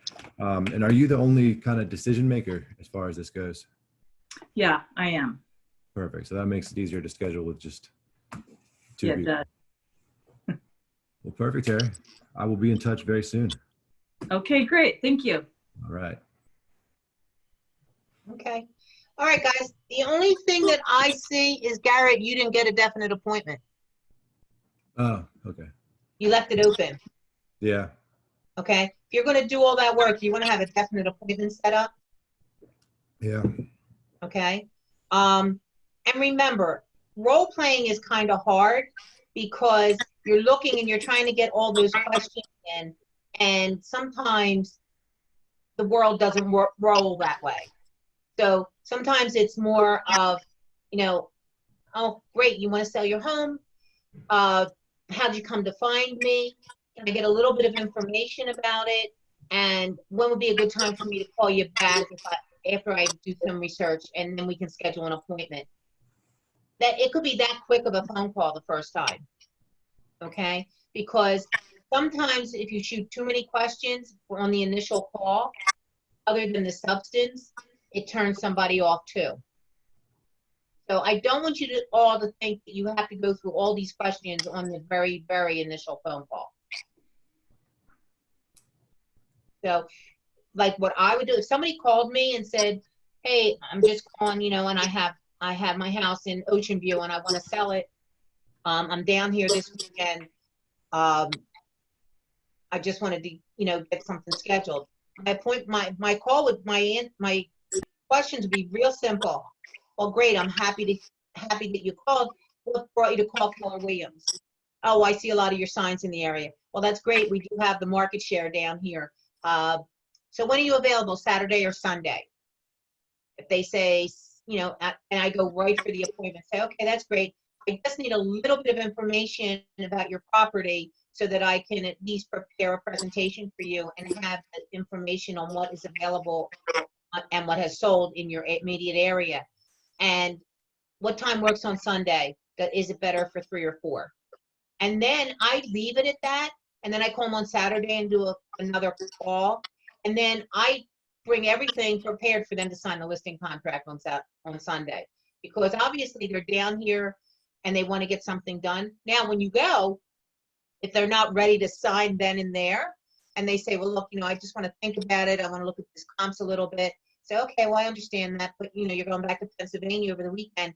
It's not a big deal because you can take all these papers with you and I can actually send them to you electronically and you can sign electronically, but at least this way we'll have all these documents to discuss. Because some of them might say, no, I want to talk to my kids when I get back about selling and stuff like that if they're older.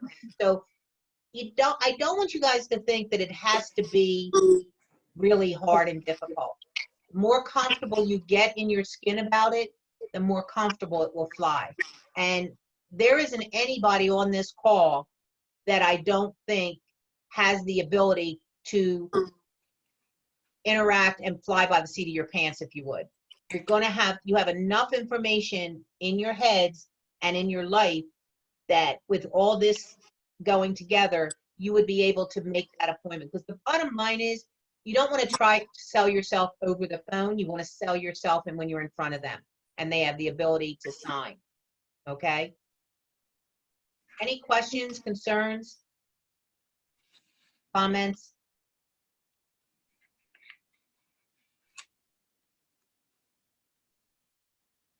Okay. What I want to show you is this listing presentation that we've talked about. Now, there is a couple of things. We talked about this, pre-qualifying the sellers, understand their motivation, position yourself as an expert, win the listing, allow you to price the home to sell, properly set expectations. This stuff is if I said what slide I think is the most important how to hear, this is it, okay? Because those questions that you were asking from the pre-listing questionnaire is what helped you establish the motivation of the seller. Do you have to get on it right away? Is it something they want to do in a couple of weeks?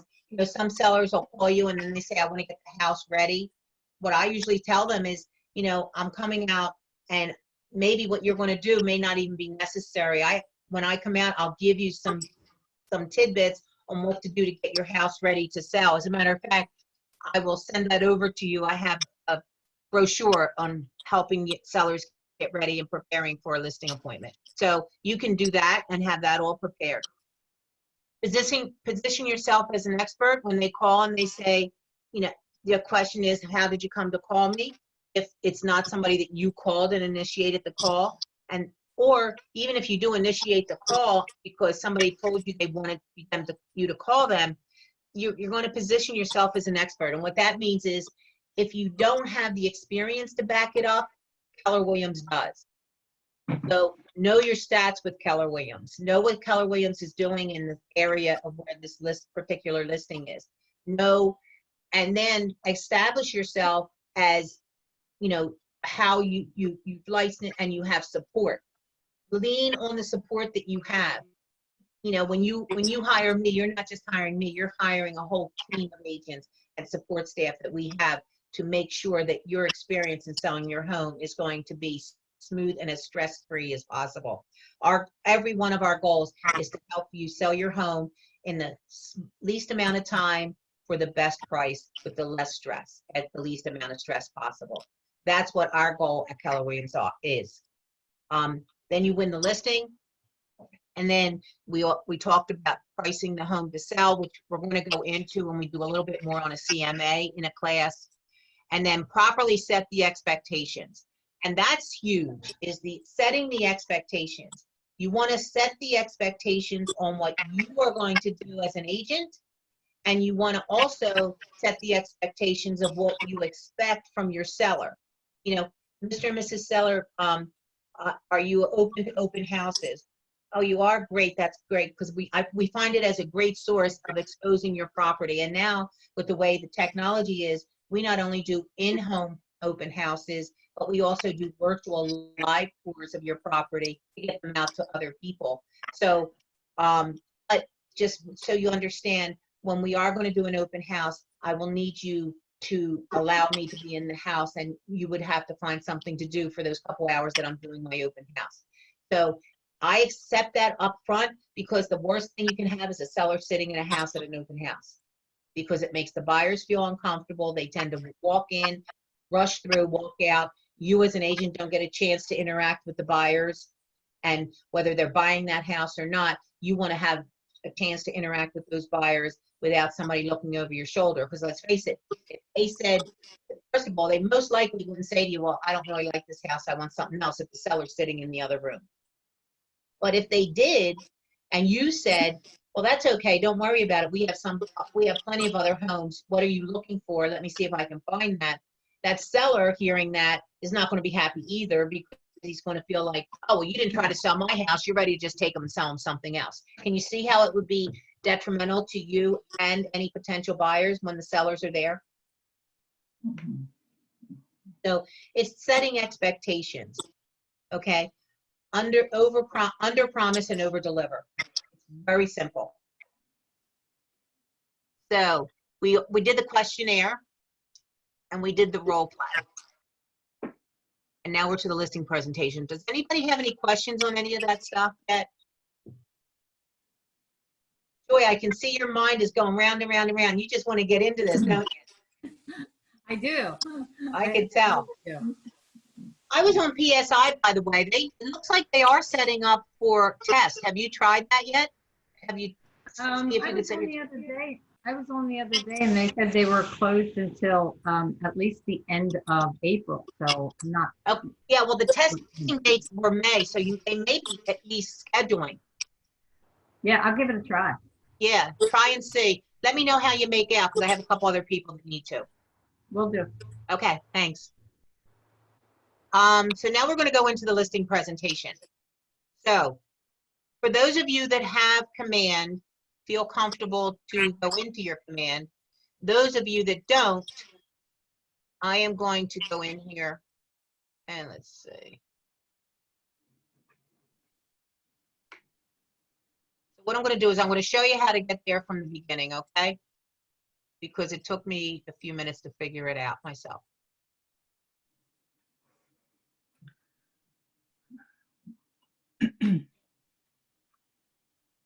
Now it's taking me a few minutes to figure it all the way back.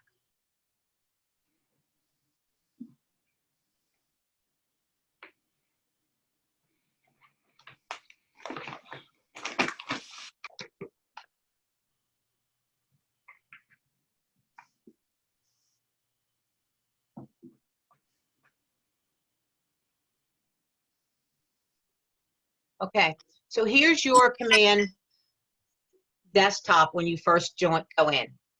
You are going to go down to designs. Actually, right now, I think we still see your slideshow, Carol. We don't see the Okay, live let me do stream that. yet. All right, let me do that. Okay. Are you seeing command now? Not yet. We're seeing you. Seeing me? It's not a good thing. That's not a good thing. Okay, we'll get you there. Okay. There we go. All right, so now I'm at the home screen. So you go to your home screen and you go down to designs.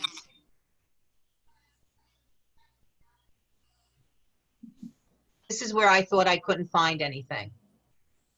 But when you go into designs, you go into print.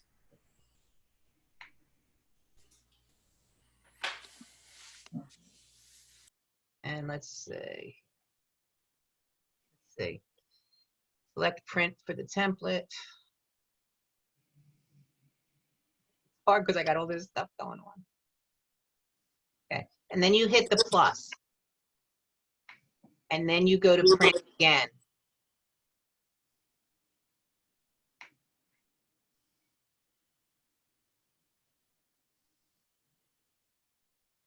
So now, this is where you have a lot of your templates to find everything. So we're going to go into listings. You can see here you have flyers, you have so many things. If you wanted to mail out to your farm area, a bunch of stuff. So you go into your listings, and we're going to go into a listing presentation. So you can choose which one you like. I'm going to choose this one. So what they've done is they have pre-selected for your presentation. And remember, you guys, if you're doing it, you know, we have a lot of people that don't live here and it's a second home. You could even create this and make it as a PowerPoint if you wanted, or just do a Zoom meeting and at least go through the slides with people. There's a lot of different ways we can utilize this. If you are face-to-face with them, you're going to use this as your roadmap as you go through your presentation to keep you on track, and then you'll leave it with them. Okay? So this is where you end up personalizing it to you.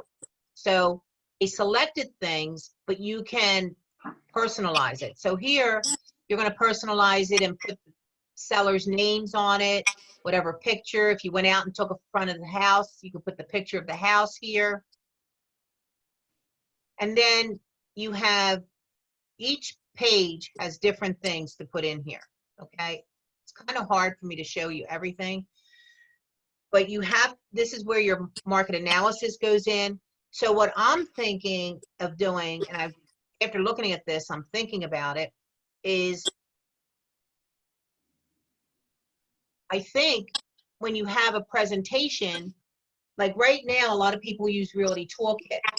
But you got to remember, Realty Toolkit, every agent in almost every company has access to purchasing Realty Toolkit and using it.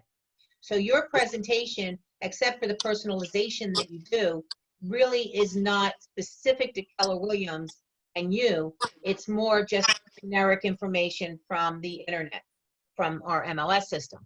But with this designs, you can really make it Keller Williams centric, agent centric, and also seller centric. So when you look at this, like, I really like the way they present things is visualizing, you know, their needs come first. You're putting the seller first. The process, this is a great one. Tells them here, what happens to make the complete process go. Another huge thing that I liked about it is because it is Keller Williams and you centric, it talks about your app.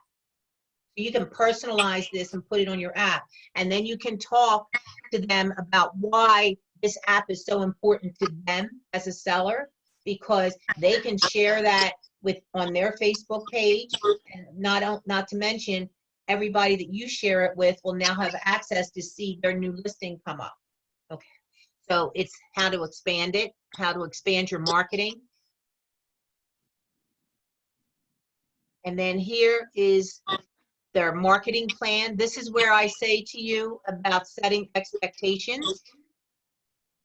This is, you're going to put in here what you're going to do. So here's one, finding the buyers. And then you have your graphs, where they come from. You see the biggest one is the internet.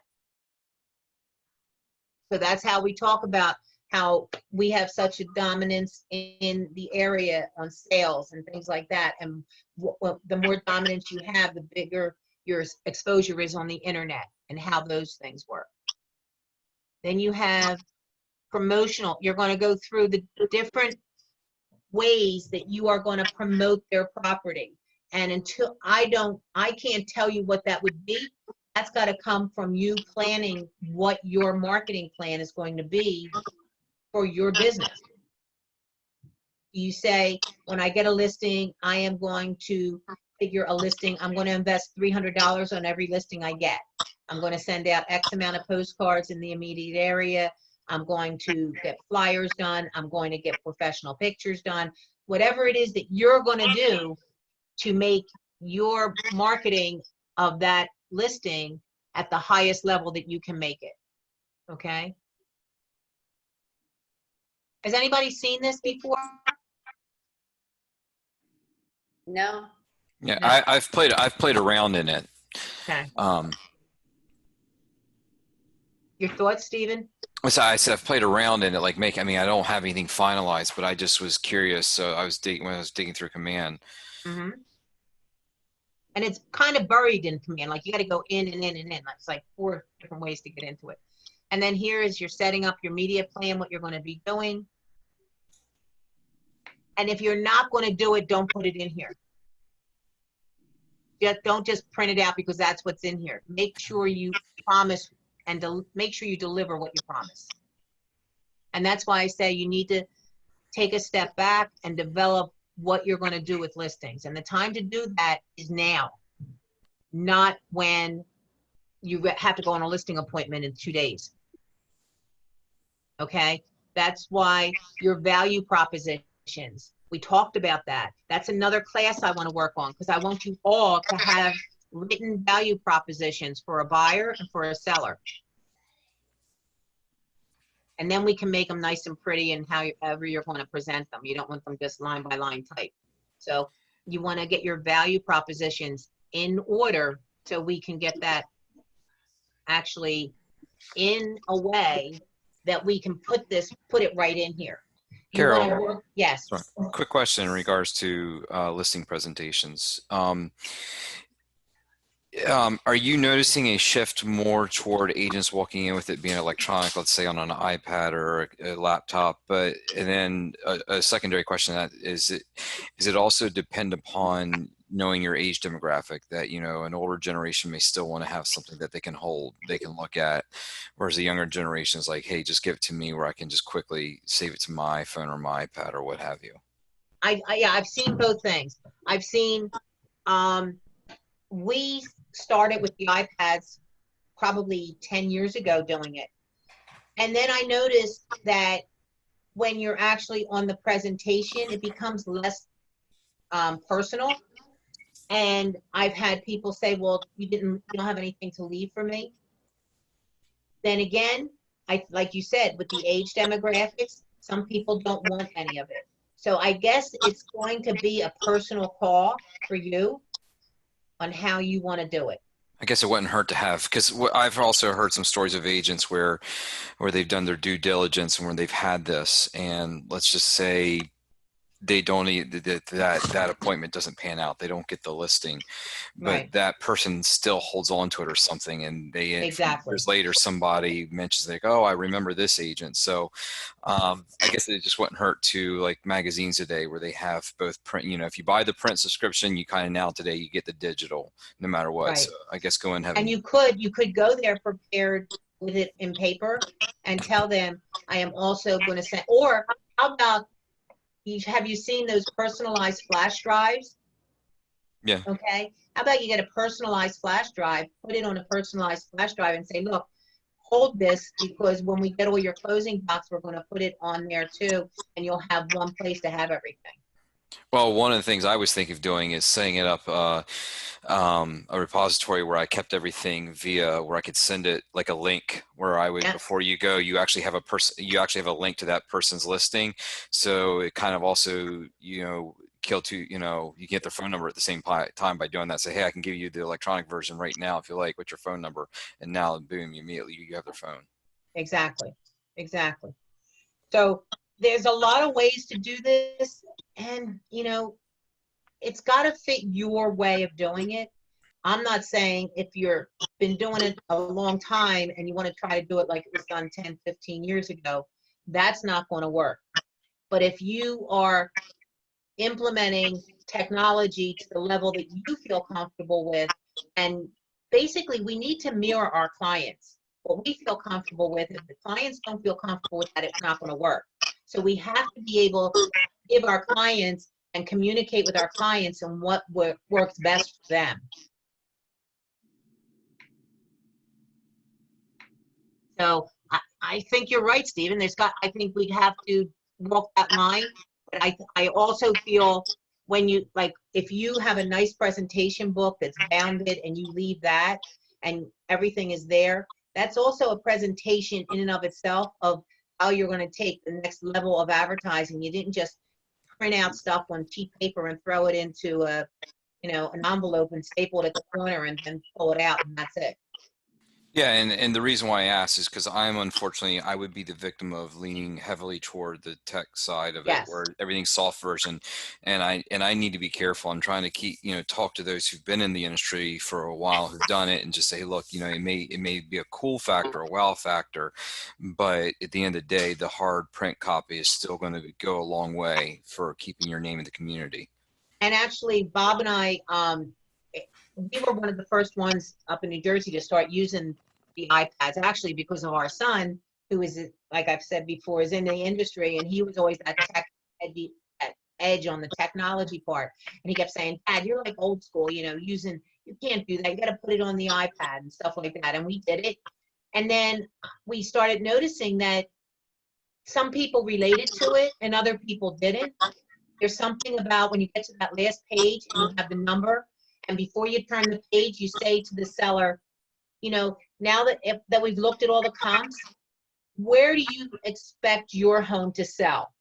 And that's one of the questions they had in that listing, pre-listing questionnaire.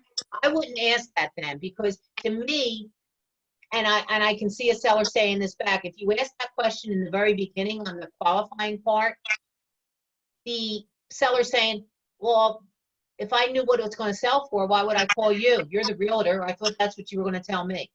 Can you hear a seller saying that? And how do you respond to that? Because you already, now what you did is you just opened yourself up to back yourself into the wall. So Oh, that's because it's New Jersey. We don't do that here in Maryland. see? Massachusetts or New Jersey, totally different clientele. So, but what we do is the last page of our presentation is the actual range after you've gone through the comps. So Bob will say to them, how much do you expect, looking at these comps, where do you see your house falling? And they'll give him a number.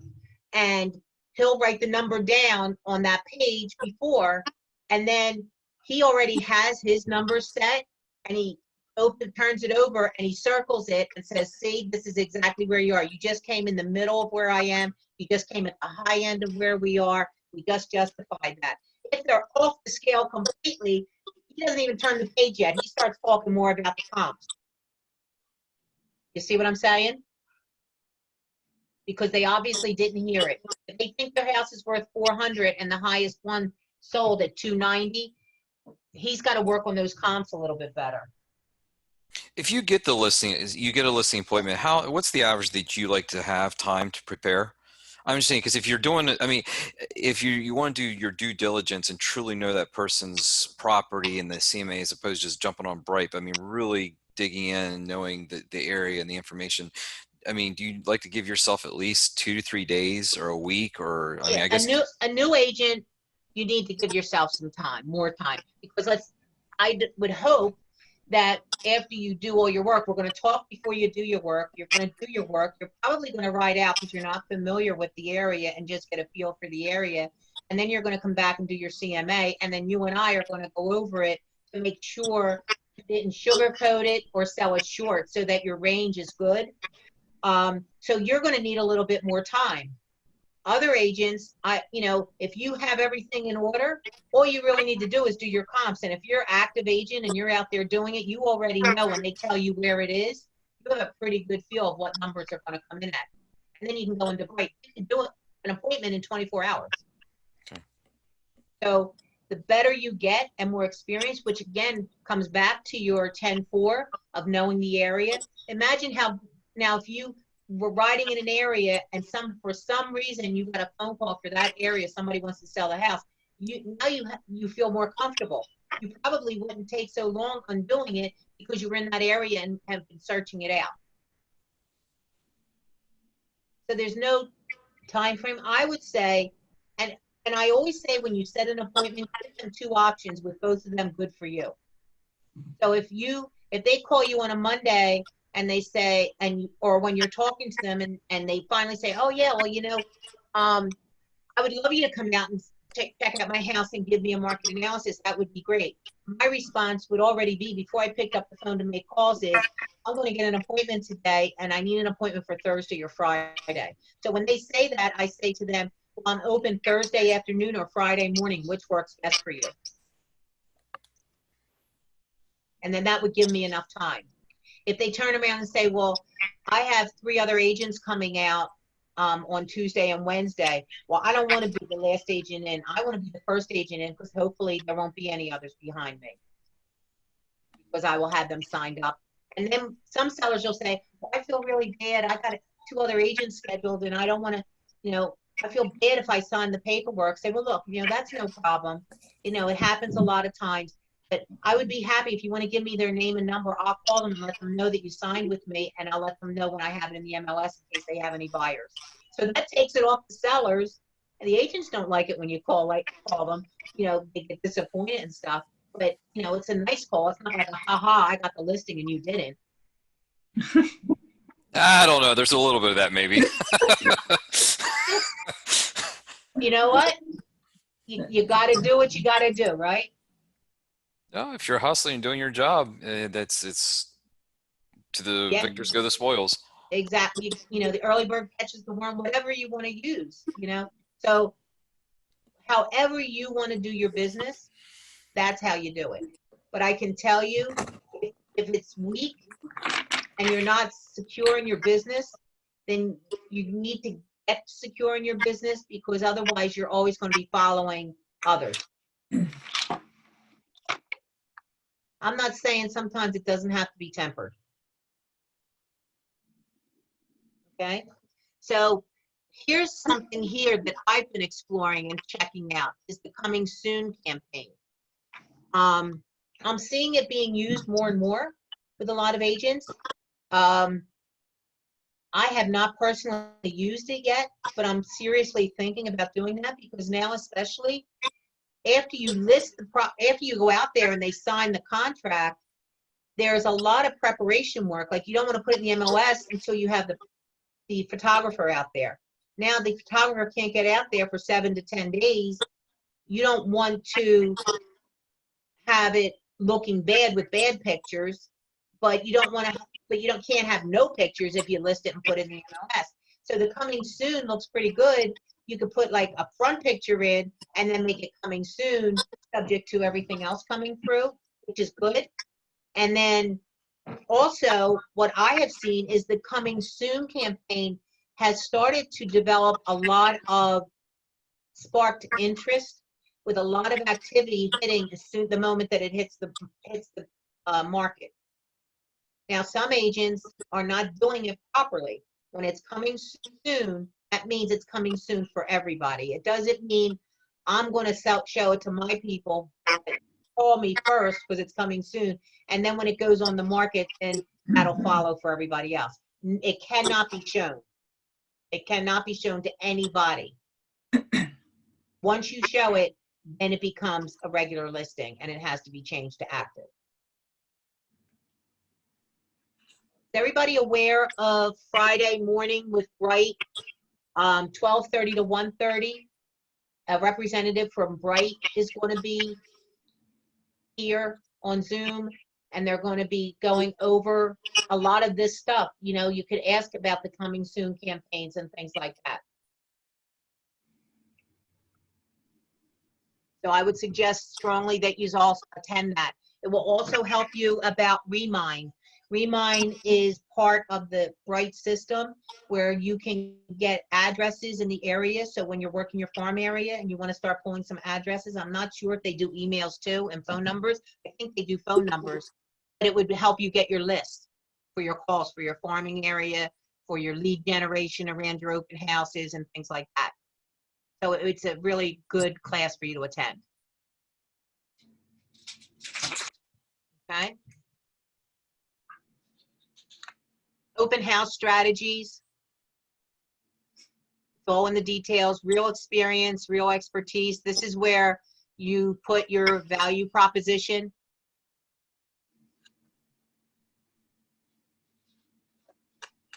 So you're going to make it and put all your expertise in here. This is where you want to have your bio. This is where your prior experience in prior fields can play into it. Stephen, you're going to work on, hold on one second.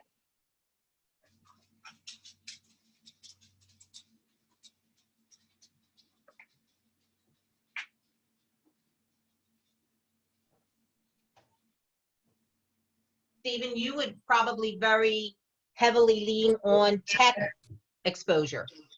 Okay. I'm trying to think of other people. John, you're going to lean a lot on your experience in new construction and construction industry and how you work with the builders, especially if the seller's going to go to new construction. Siri, yours is going to be about working with people. Okay, you've been in a people industry and hospitality industry. So I want you guys to think about it that way on what you've done previously and how that translates into helping you and making you a better agent. So when you do your value propositions. And if you want, if you have your value propositions for a seller and for a buyer and you want to send it over to me and I can critique it for you and add some things for you or whatever, you know, by all means, feel free to do so. Okay, the proof is in the numbers. These numbers may not be your numbers because you don't have any numbers, but you can use Keller Williams numbers. You're a Keller Williams agent. So until you have personal numbers, use Keller Williams numbers.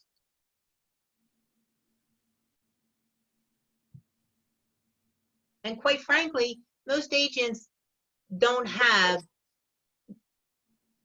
crazy numbers that are really because they're only one agent. And that's the other thing. You got to remember, as a single agent, you are competing with teams that are going out there. So when a team member goes out there, they are using team numbers. So when somebody that has a team of 15, 20, 30 people producing, and they're using that, it's an unfair advantage when you use those numbers, when they use those numbers up against you. So you got to watch when you put your numbers in there, even though you're doing great as a solo agent, if you're going to be up against a team that's using team numbers, you want to make sure you also use Keller Williams number to give you even more credibility. And if your numbers are lacking or not as strong as you would like them to be, then use the Keller Williams. But don't feel bad about you because you have to understand. I have an agent, and I probably have talked about this, but there's an agent that comes and does farming in Plantation Lakes here. And the builder is still here. Well, this agent lists, we used to list the spec models for the builder, and we would get 1% commission on the listing side. And they basically, and I would do advertising like in Facebook, so I would generate buyer leads, and then they would pay the regular co-op. Well, they decided, Lennar decided that they were going to open up a broker's office and then they were going to do it themselves. And then they realized there was more than just putting it in the MLS, being a broker and liability-wise. So they went back and they started hiring an agent. Well, they hired an agent, and this agent takes it for a very minimal amount on the listing side, but he looks like he does a tremendous amount of business. He put a post on Facebook, and in 2019, he sold 68 houses in Plantation Lakes. The only problem is 59 of them were new construction. That he only put it in the MLS. Other agents sold it. Other agents, took them over to the mobile, took them over to the model, and he got credit for that from the listing side. So you got to watch where the numbers come in.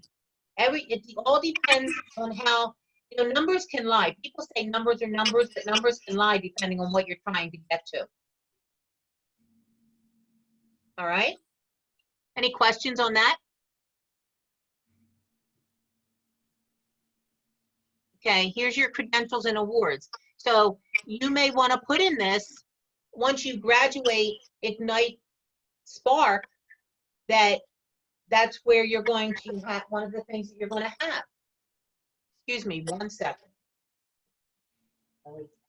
Gotta get out. Go.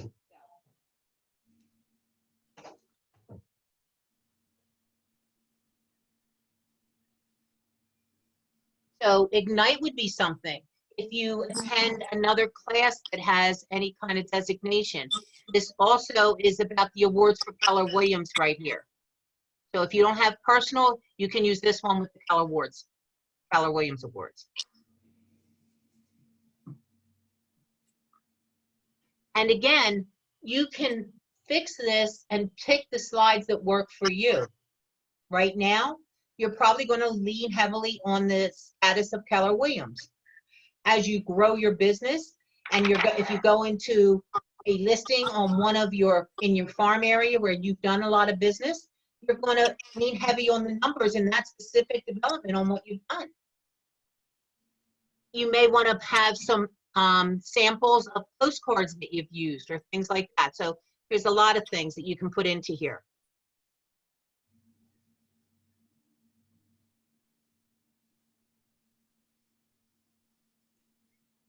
This is, let's see, this is the houses that he sold. Okay, they put that in. Again, at some point it becomes overkill. You got to remember, you don't want so many slides that it takes you forever to get through the slides, because you got to give yourself some time to talk and interact with the people. Pick the ones that are important to you. Here's his listings. Like I wouldn't put listings that I'm selling in a presentation. I just wouldn't do that. They're not interested in what other homes I'm selling. They're interested in what I'm going to do for them and how I'm going to market their home and what price is it going to sell for. That's really the things that a seller is interested in.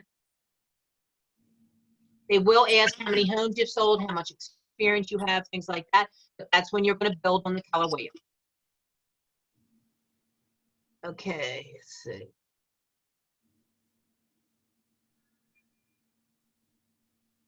This is one that I think is really important. This is a promise.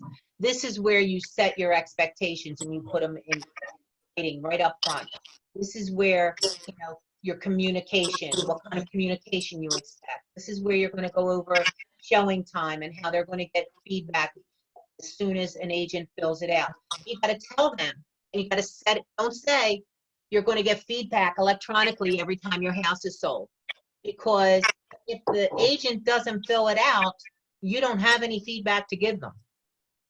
But if you say it that way, you're setting them up saying, well, I haven't gotten any feedback, what's the problem?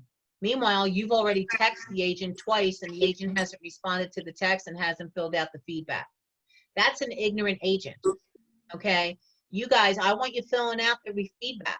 Fill out the feedback. It's a courtesy. It's a professional courtesy to help that listing agent with what needs to be done. And it's a courtesy that you would appreciate when you are listing. You know, that golden rule goes a long way, right? The bottom line,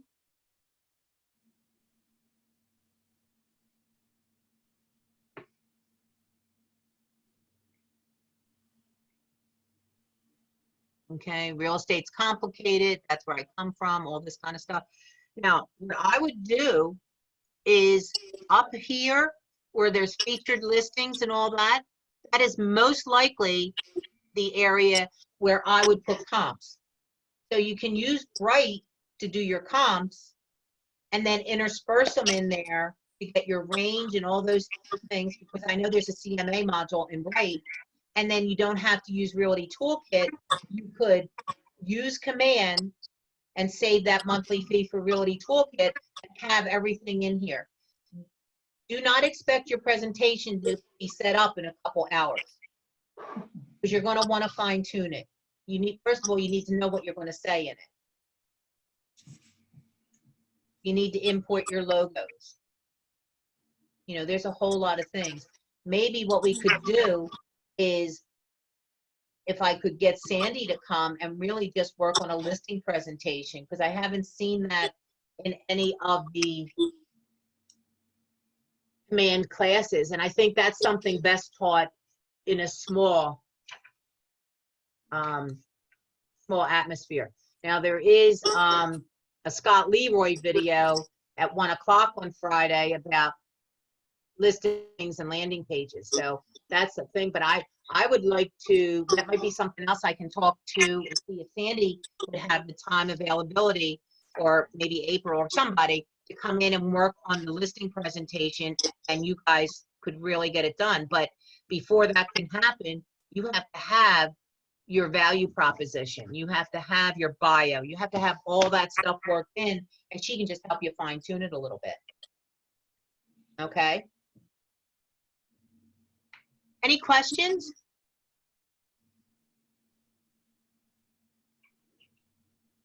You tired?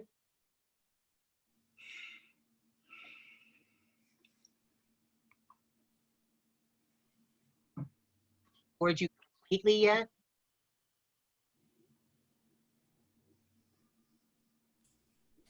Okay. Well, we are good. We are down to our aha moments. So, talk to me, guys. I think for me, my aha moment today was just in using the perception of the experience, so using the Keller Williams stats and stuff, but like it really strongly came out in the end, and in shifting the presentation, you know, in a listing presentation to, yeah, bringing in comps there as part of the thing, as opposed to your other listings, bringing, you know, Keller Williams numbers as opposed to, you know, showing an experience on my part, bringing in the other numbers and also doing that in the pitches, and just changing that perception in my head of what that presentation may have been lacking, how to put them together to take the Keller Williams strengths and my strengths and put them together custom to the seller. Exactly, because that's what you want to do. There are a couple other things that I use in the presentations, is about pricing the home and why it's important to price the home in the beginning, because it's the graph on when the buyers come and things like that. So I'll work on getting a couple of those things together for you, and I'll be happy to share them with you if it's something that you want to implement into your presentation. You know, where buyers come from. There's also some things that, you know, how our spider out in List Hub works. So when your house goes on to a listing on KWLS, that goes all the way out into all these different websites that people don't even know the names. There's like hundreds of them. So that's another thing that we use to show that it's just another method that we use to get it out to the world on the, you know, on the internet. Anybody else? Oh my gosh, 14 people and one aha. I'll go ahead. Oh, sorry. You want to go, Terry? Is that you? You can go first. I think that was Judy. Oh, Judy. Yes, that was me. You sure you don't mind? You got it. Okay. Garrett's a gentleman. Yes, he is. Thank you, Garrett. For me, listening to all of the dialogue concerning listings, and the fact that you don't want to say listing to a client, that was huge to me, only because I had a conversation with another new agent like myself. And she said that during her presentation. And I thought to myself, like, I don't know if you really want to do that. So for me, hearing you say it really made sense to me that, okay, I wasn't totally off base, because I think I second guessed myself a lot, just based on the fact that I'm a new agent. I don't really know anything. I don't know a lot of people here. So I think that was really valuable for me. Judy, I think you sell yourself short. You know more than you know. I've heard that often, but unfortunately, my line of thinking is, if I keep my mouth closed and my ears open, I'm going to learn more than if I'm talking too much. So I'd rather sell myself short and learn something new, if that makes sense. It does. But I'm going to get you, you're going to believe in yourself, and you're going to use your past experiences with building and all that kind of stuff. And you're going to, as you become more comfortable, you're going to shine with it. And that's what I see kind of happening with everybody. It all happens at different levels. And sometimes it's just one thing that finally clicks. It's like, you know what? Now, and this one thing, your gut feeling told you that. No real estate experience told you that. It was your gut feeling. Right. Okay. Joy, did Yes, you have thank you. something? No, not today. I just like listening to all the interactions with the group, like I mentioned on Monday. So, and you're absolutely right. I'm jotting down notes here about bio and value proposition, and sounds like I have quite a bit of homework to do also. Yeah, yeah. Garrett,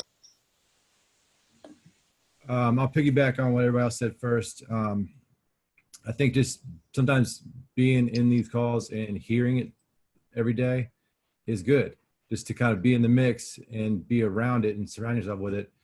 I get on those power up calls most mornings. I don't know if you guys have, I don't know if it's a Maryland thing or not.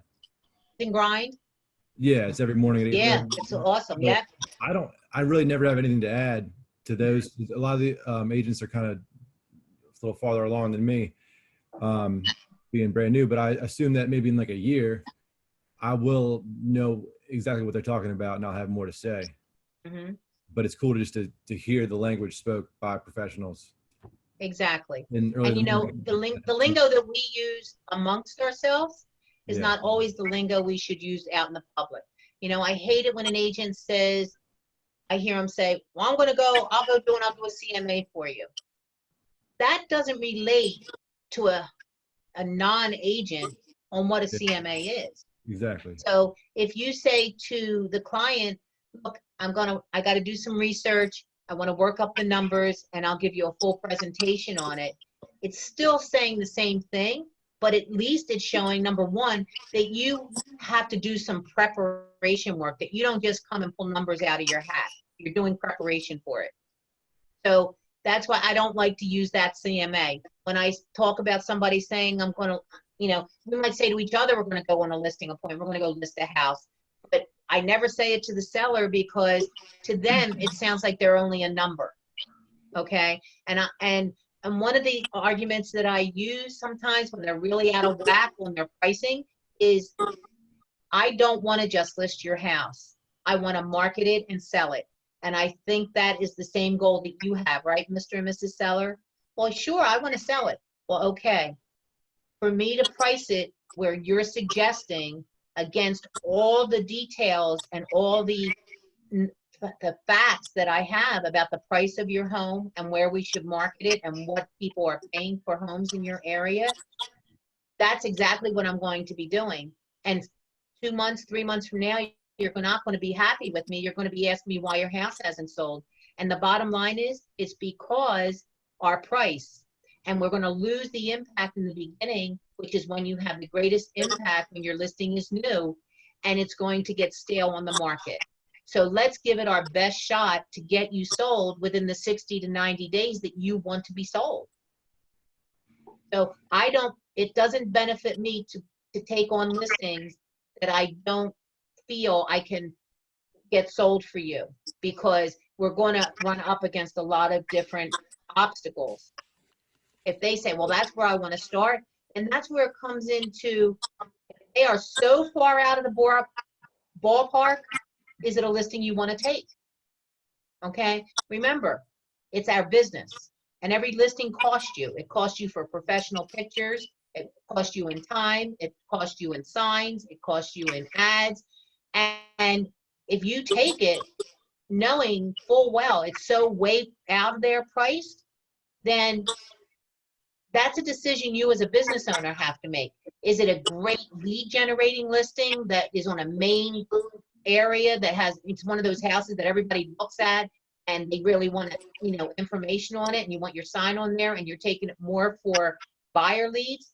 That's a decision you would have to make, as long as you said to the seller, you know, you gave them all the reasons why. You don't want to walk away from the listing, so you take it. But that's going to be a mindset that you're going to have. Or do you say, I'm sorry, Mr. and Mrs. Seller, I really would love to work with you, but I think if we can't get it to at least this number, then maybe I'm not your agent. I'm not the right agent for you. Or, all right, Mr. and Mrs. Seller, you know, if you really feel that that's where you want to price it, I'm willing to take the listing on that price, on the terms that if we do not have at least 10 showings in the first 30 days, which is very low, then we are going to reduce the price to X amount of dollars, and get that commitment from them up front. Because listing a house does not make you money, it costs you money. And that's coming from a business standpoint. Anybody have any things about that? Yeah, to add to that, Carol, that it's important when you are putting together comparative market analysis, not to, like you said earlier, not to just grab these papers, but the properties that you're going to be showing them, know those properties, read those sheets, look at the ones, when you're, more often than not, you're going to have a seller that wants to list their house higher than what it's really worth. And that's where the days on market, you have to, if you look at the days on market, even with ones that have sold, ones that are sold in 4 days or less than 30 days or even less than 60 days, I bet those prices are pretty close to what the original listing price is. So, you have to, really study those sheets, and be firm, and don't let them tell you that their neighbor or their friend told them that this is what it's worth. The market, the papers, the listings show you what it's worth. That's how you come to your and you shouldn't take anything that, like Carol said, that's going to cost you a lot of money and time, and not benefit you in the long run. And I've even had this issue with my own family member. So that you got to tell them. You got to be firm. Exactly. And you know what? The more listings you get under your belt, the more confident you'll feel that it's okay to be that way. Okay? That makes you a better agent. That doesn't make you an agent that doesn't want business. That makes you an agent that looks at listings as a business. That's your inventory. Yep. Okay? And if you have to spend to keep that inventory, then you want to make sure that you are investing the money and not just spending it. Because it's very easy to get caught up in things. It's very, very easy. I would suggest that you all do a CMA on your own properties. Okay? Or at least pick a subject property that you want to do a CMA on. Because that will help you get in there and get some numbers and see how it works. Okay? I So did let have me- to, And what was that, Gary? that was the feedback on listings as a professional courtesy. I didn't actually know that was that's a professional courtesy. So Okay. being, being a brand new agent, but having worked with my cousins in the real estate investment side of it for about a year before this, I would always hear like, what kind of feedback you're getting, what kind of feedback you're getting, or even, with my family's business, I'd always hear about it, but I never knew how it actually happened. So when you see when you go with a client to see a property, even if it's not an open house, you're supposed to leave some feedback. What you do is on your showing time, it'll ask for feedback. Yeah. Yep. So it'll ask for feedback. And what happens is, depending on how the listing agent has it set up, like we personally set it up that the seller gets that right away as soon as it comes in from the other agent. And sometimes the sellers don't like it because the agent may say buyers felt that it smelled like cat urine or, something like that. But that's probably something you already addressed with your seller. Okay. Yeah. And all it does is reinforces that fact. So we don't sugarcoat it. We allow it to go straight the way it is. Now, I've had some agents that one agent said it smelled like pot when I walked in, crazy stuff. But, and the seller says, well, I don't know what they're talking about. I said, well, I can't change that. That's what they said. So, you know, maybe they had an air freshener that smelled that way. I don't know, but you know, it is what it is. You'll have other agents say, like, there's a couple questions if you look on the feedback in showing time. It's like, what was your experience showing the house? So if it was hard and difficult setting up appointments, and you have a seller that we had a seller one time, if somebody called and said they wanted to show it between 1 and 2, he would say, no, how about between 1:30 and 2:30? And I'd say, well, why? You know, you're not going to be home. What? Well, no, it's just that, you know, I like to sleep late, so I want it to be 1:30 and 2:30. But so I would try to explain to him, you know, the buyers and the buyer's agent has 5 homes to look at. That made me, and he lost showings because of that, because no matter what they asked for, he had to change it, sometimes by 15 minutes. And then he would say, well, I don't know why they canceled the showings. You know, I told them they could come. I said, yeah, but you don't understand. When an agent has to meet a client and they're showing 5 homes, and they may not all be in the immediate area, there's time slots that they have set up. And if you change yours by a half hour or 45 minutes, that changes the whole scheme of the day. Or how about a seller that says, oh, no, you know what, they can't come on Saturday, but it's good on Sunday. And then you call me and say, well, why? Why can't they come on Saturday? Well, you know what, I like to cut the grass on Saturday. You know what, cut the grass and let the showing happen. Because the buyers are from out of town, and that's when they're going to be here to see the house. We can't sell a house that we can't show. And that's part of your listing presentation. When I say about setting expectation, you're going to talk to them about being cooperative in showings. You know, do they have any restrictions? Do they work at night so they don't want any restrictions before 9 o'clock in the morning or whatever? Set those expectations. The time to deal with it is not when they're really being difficult about showings.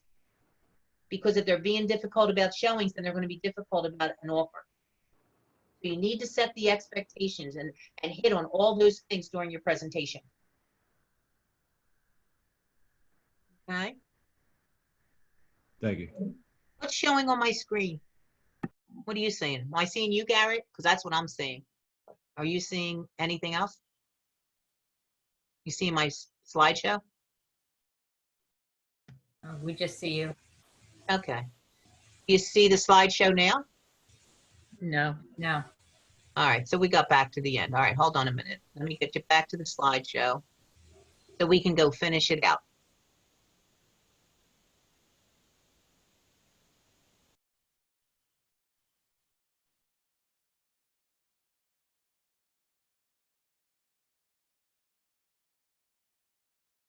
Okay, guys. We've already hit on this. Everybody understands that, right? We've talked about scripts and internalizing them. We're going to do more script role playing on each one. We're going to try to set up maybe a night of or one meeting for just script calls. You're going to pull your scripts with you, and like each one's going to have a different topic. One's going to be for a seller, one's going to be for a buyer, one's going to be for a lead generation call. Okay, we'll do all that together. Script practice, we did that a little bit. Compliance again, calling with scripts. Anybody have any questions or concerns or anything? Now you would be with us, is that correct, for several of the listing presentations? Yes. Okay, thank you. Yes. Actually, Bob would be with you, Pam. Okay, thank you. Okay. Okay. So, any questions, or are we all good? So you're going to try, everybody's going to try to get on bright 12:30 to 1:30 on Friday? Yes. So since that is going to be on, I'm not going to do anything on Friday for our class. I will, if there's a good class, I'm going to defer to that on our Fridays. But I'm going to type up some ideas that I have. And the other thing is, right now we're seeing each other on a regular basis. So it's going to, once you graduate from Ignite, then I'm not going to see you like this on face-to-face all the time, twice a week. So it's important that we have our group meeting on Friday so that we can all get together. Okay? And then we'll do our one-on-ones once a month. All right? And of course, I'm as close as the phone. All right? Okay, what time is it? Are we good? Create your sex list. Let's see.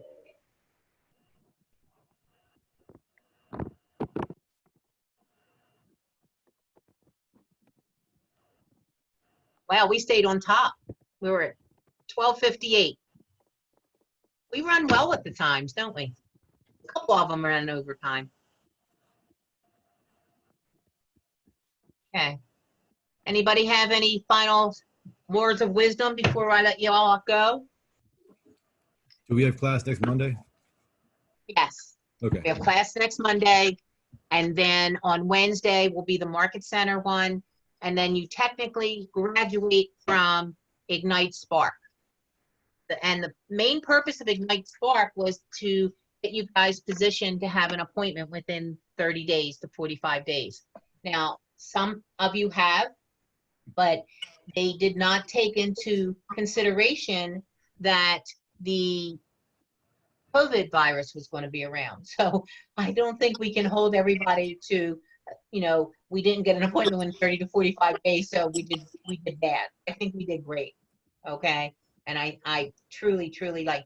Now, anybody that jumped on the Ignite class after we had started and you missed the modules in the beginning, you can jump on the next one and pick it. So just keep watching your internet calendar. So you're going to go through the rest in May and June, and then what'll happen is we'll have a week lull, and I'm going to start Ignite all over again. Okay? So if you miss something, you can always plug in. If you feel like you want a little bit of help on something, you can plug into that too. All right? I'm going to go because I think they have to start another Zoom meeting, and I'm holding up the Zoom here. Thank Have you. a good day. All right, have a good one, Carol. All right. Bye-bye. Bye. Bye.